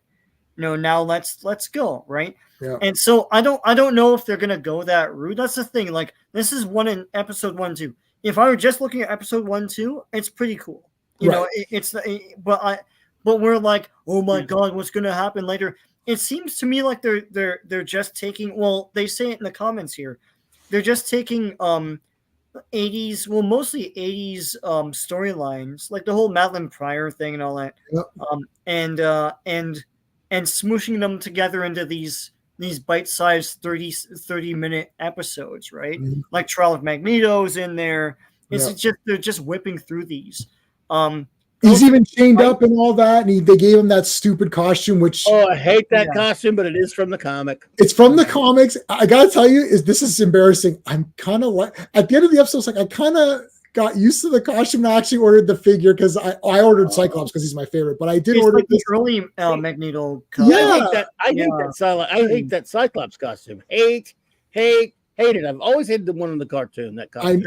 I must own all the figures. I must own all the Cyclops figures. Thing. I don't like that. I like the older costume. My favorite is X Factor with the white. I don't like it because it's got the open hair crap. I like him. No, not that. No, it doesn't. White and blue, right? No, that one doesn't. It has his hair covered. That's okay. It's not as good as this one from the Cochran Burn run. Yeah. I like. That's my favorite one. All right, Sean. Yeah. What were we going to say then? Sorry, no, I was going to say I thought both episodes were cool. I think this is going to go the route of the original X-Men in that, as I said, they're going to take stories from the comic and make them bite-sized, mostly for kids. That thing, they made the figure for that, like back in the Toy Biz days. I like the one before. I like, to me, if I were gonna do this, I would take like Extinction Agenda and stuff like that and make them into like adaptations, right? And I know what you said in your review about like you don't like this roster. It's like, the thing is, that's the roster of the show. And the whole goal of this is to make another season of the show. I'm not a big fan of that roster either because it's the more sensible roster. Whereas like the part of the X-Men roster is made for cartoons. It's like that's what it should have been. There's Nightcrawler's in there. He's cool looking. Colossus. Like Colossus. And that Dazzler with that crazy outfit with the headband. That was cool. I like that roster, and then he went with a more sensible, like they could make a live action thing out of that, like Rogue and like freaking like Gambit and all that stuff. So we'll see where this goes. I never liked Morph. Morph was made for the cartoon, and then they incorporated him into the comic. But like I was like, I don't like him anyways, right? Yeah, me either. I didn't like that they sidelined Beast in the first season. He's the only cool looking character, and they got rid of him. And I was like, what's the story reason for getting rid of him for like 8 episodes? What the hell happened here? And then in place was the whole Morph freaking story. So I don't know. They're saying episode 3 has a lot of sexiness to it, so they're confused as to why Rogue was done the way she was. That's what that film threat was saying that. So, But I wasn't Yeah. watching the. I Chris saw Moore yeah. has seen the first 3. yeah, and he's like, I'm confused then because. So I don't know. We'll watch it and see, but it is X-Men. It's not X-Men. So Yes, I That's agree with that. What you I just like said. It's the not art design. X-Men. I know people are saying that the anime. I like the art design. I like that crisp, line drawing animation. I've always liked it. And all the color schemes are good. I like the art design of it. Some of the animation, it's cool, it's fluid, but there isn't like when they fought those Sentinels, it seemed way too easy. And it's like it looked cool. There's some cool stuff in it. Like Rogue does an RKO on one of the Sentinels and stuff. But it's like there's no weight to the Sentinels. They're not really much of a threat if they can destroy them in like, I don't know, 30 seconds. It was kind of weird. But anyway. Clobby, did you like what were your thoughts? I don't think you reviewed it or anything, right? You just I talked about it on the show a little bit to do with like a big deal review, but I thought that because of all these things that are coming down that were negatives about it that was going on behind the scenes and coming out, I expected really, really bad. The opening theme was a little off, something different about it, but it was still good. The opening credits scene. The animation and the art design feels a little different, but one thing people seem to forget is that last season or so had terrible animation. Oh, it was brutal. They cut the budget to shreds, right? Yeah, actually cheap garbage animation that last season. They went to some other company. I don't know what it was, but this is not exactly the old when it was good animation, but it's still decent. It's fairly close. It's close enough because they're trying to give you that feel of the old, which is good. You can tell that Larry Houston had some things to do with this episode, with this show. And the first 2, for the most part, were fine. Didn't really love them. I didn't really hate them. I thought they were okay. There was a couple of things here and there that, but as far as one of the things is everyone, and look, you can't blame anybody because of what's been going on. Everyone was expecting to be woke because the guys who made the show kept coming out and saying, one of the guys who does one of the voices says, "We're pissing off the right people." If they, and I think Gary made a pretty good point because Gary thought it was all right too. He said, if the people make sure would have shut the hell up and not said anything, and started pissing fans off because they really wanted this. And if you're a fan of the old show, you're likely to enjoy those first 2 episodes. I thought they were okay. There's little slivers here and there in the second episode that are maybe little red alerts going off in my head. Yeah. But if they stay at what they are now so far, those first 2, will be mostly out of it. It won't have anything really a big deal in terms of the W word. Yeah. And for fans that were hardcore fans of that old series, which I'm not a hardcore fan of it, will enjoy it. I thought it was okay. I went back. I've mentioned it before. I went back and binged it about a year and a half ago, the old one, and it was okay. Some of the adaptations, I don't really like the way they adapted Dark Phoenix on that old one. Right. I thought they screwed it up. I thought some of the adaptations were weak. They did. Yeah. But it was fun to watch. Yeah, I was gonna say look, X-Men wasn't really for us because the thing is, we're comic fans, but the thing is that I was a teenager when it came out, and I thought it was cool. I watched all of it. At the time, the quantum leap for that show was that it was taking stories from the comics that wasn't really done before. I mean, Batman was doing it as well. It wasn't really done before with superhero cartoons. Yeah, we had Archangel and all of that. They had Apocalypse make Archangel and everything. That was sick. I had that on VHS. Yeah, they had all that stuff. It's it was pretty cool. The thing is, kids at the time, that's their super friends. Right. Sean said totally that. Is. Yeah. And the Toy Biz figures that they made is their superpowers because those Toy Biz figures, they made everybody. Kane is in it. And they made everybody, and the thing is, this is really for them. If they get the feels, I think it's a serviceable X-Men thing. It's not as other X-Men cartoons like Evolution and stuff, right? Oh no, it's decent, and it does make you feel like They're doing a fairly decent job of this new one of as a callback to the old show. I agree with you about Rogue. Everyone else is a lot closer. My biggest problem from get go of the old show was the roster that you guys have talked about. That I don't like the roster, but when I say that, I only mean I don't like Gambit. I don't like Jubilee. Everybody else will be fine. That should have been Kitty Pryde and Nightcrawler and or Colossus, and that's just what I would have personally preferred. And look, Pride of the X-Men, for all of its faults, was still looked better. I mean, this is what I wanted. That's what I wanted. I remember when we saw that when it first came out, you could only get it it was like a videotape that was being just running around, a bootleg of it all over the place. No. Yeah, I taped it off TV. Michael and I did a video about that. I watched it. I watched the video. Yeah. And it was, look at that. Oh my God. I love that. Well, I'm not a big Dazzler fan like Michael is, but I love that. And yours truly, who's got the flag behind him. Never heard of it. Well, yeah, not only was the arcade based on it, but the NES game was as well. Yes. And it used the yes. art from the show where they're all busting out of that burst. Yeah. Yes. I love that arcade. I'm not jealous of things that my friends have, but Steve has it. Yeah. Steve has it, and I really want it. Nice. I just don't have anywhere. He's got the arcade one-up of it.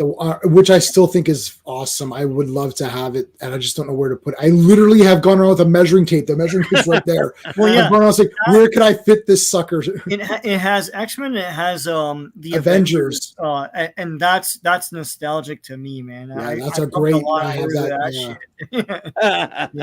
Yeah. So I'm watching it at 10:30 p.m. and I thought, I'm not getting angry. And so, but you know what was that? Who did you say that was Gary who said if they said nothing, if they just released it, I would have been like, hey, this is pretty cool. But because they said all of this stuff, now I'm nervous. And they put that in your head. They did put it in my head. I feel like they were told to, like the guy who wrote it, like we know he was fired and everything. Yes. But I think we all admired when he said that, like he worked on Witcher, and he said like he was a fan of Witcher, but everyone who worked on that show hated it, and he said this, and he's like, so when I was hiring writers for X-Men, I wanted to make sure they were fans, and I was like, oh, that's awesome. So I have no doubt that he's a fan, and watching the show, like obviously there's pulls and stuff that only a fan would know. He's a fan, and I appreciate that. I think that he was told to talk about his experience and how it relates to X-Men, because he said he made the same speech about how he was, brought up by white parents with like an Asian sister and all this stuff, and he grew up in wherever it was and all that stuff. It's like that has nothing to do with anything. Yeah, what does that have to do with anything? Yeah, you talking about the one that was fired, the guy that was fired. Yeah, the guy was fired. Yeah, he said he was Kevin Feige hired him because he's a gay black man. He said that. He said, well, he admitted it. There you go. Which is ridiculous. Larry Houston was, the guy who worked forever in animation. He's the reason why that second season of the FF cartoon is so good. He did Spider-Man. He did the X-Men cartoon. And he's still around today. He was part of this cartoon in some fashion. I think he's the reason why you got it closer to, to be like the old show, in my opinion. That's my belief. I don't know. Yeah. However, I'm gonna watch it. It's Wednesdays, right? I watched it at 2 in the morning. I watched it at 2 in when it dropped. Nice. No, I didn't watch it. I didn't watch it. I read all the synopsis, so I don't think Cyclops and Jean leave based on what I've been reading as the. Now, will Professor X appear because he's in the credits? I know. I don't know. Yeah, no, he's gonna appear. I think he's on the Shi'ar homeworld or whatever. Alluded to it. Yeah. Yeah. So, it was decent. Like I said, it was decent, and a lot of people either, so far it wasn't like obnoxiously W or anything like that. Right. The second issue there were some slivers here and there, but for the most part. But you know what? Claremont used to do some stuff like that too. With God Loves, Man Kills, but it was great. It's just keep it, because entertainment's done that kind of stuff, but just keep it something for the fans. Yeah, I don't like what they did to Rogue. That was. And I can't stand that Magneto costume, but I understand it was part of that story. It is part of that thing. I've grown to like it for some reason. Then I ordered the figure. I'm like, I don't know why I'm buying this figure. On it. I know it is goofy. Yeah. I'm okay. You know what? I'm gonna wear it. I'm gonna get an M on my thing, and then I'll make it cool for everybody. Get a J. Why would he have a giant M on his chest? It's like I don't know, guys. It's fine. I thought it was so goofy and awful. I'm like, it's from the comics. Then I'm watching. I was like, I kind of like it. I don't know what happened. It was late for me. Normally I'm in bed. Yeah, I usually go to bed. Yeah, I forgot it was from the comics. I was like, what the hell is he wearing? Yeah. Because I wasn't reading the comic at that point, but I'd seen it once in a while. It's from the comics. I dropped the comic. I dropped the comic away, but like a hot potato way before that. But so I was like, what is he wearing? It took me out to jog my memory for, oh my God, I think that wasn't a comic. Oh no, what's awful. No, did you know, is it him or Mandarin that had a giant M like that in the 60s? Mimic did. Mimic? I think Mimic, basically. Yeah. And by the way, is Morph Mimic now? Because can he approximate the powers? Yes, it seems like he. Yeah. That he and this he did. Yes, I'm saying. But did he do it on the old show? I don't remember that at all. I thought you could just like turn. I didn't remember that. On Twitter today, I saw Larry Houston was being asked about that, and someone said, "Can he approximate the powers of somebody because he can make himself look like him?" He said, "Yes." Well, of course, now he can, but I don't remember him doing that on the. No, he's a rando and doesn't belong. Show. He's not like a real comic character. So I don't remember him on the show being able to. Of course, someone said yes. It was an episode where he fought. Fought somebody and he turned into Sasquatch and he was strong or something. Or you should just stay as that character then, and then just always be like. How is he a freak if he can just always be like? Is there like some 5-minute limit or something? Like I don't know. They didn't really explain that character because he was just made to die. That's all. Yeah, he was. Yeah, that was the thing. There was a character called Changeling in the 60s, and they say that Morph is that character reworked for the show. Right. And then he died in the first episode, right? And then later they brought him back. Right. Mm-hmm. Awesome. All right, guys, we got to end off there. Thanks for everybody for sticking around till the end. We hope you enjoyed the Daredevil stuff. So tomorrow night I'm doing an open mic chat for Ghostbusters Frozen Empire. So if you guys want to join in on that, you can. I can only have a certain number of people in the stream, but we'll see how it goes. So that's going to be tomorrow night at 7 p.m. And then Legion on Monday, Transformers on Tuesday, and then 1 week from today, the last Frank Miller stream is going to be on The Man Without Fear. So that's everybody. Thanks for watching. Until next time. Hey friends, you've just been listening to J-Man, and he is the smartest person who ever lived. So make sure you like and subscribe.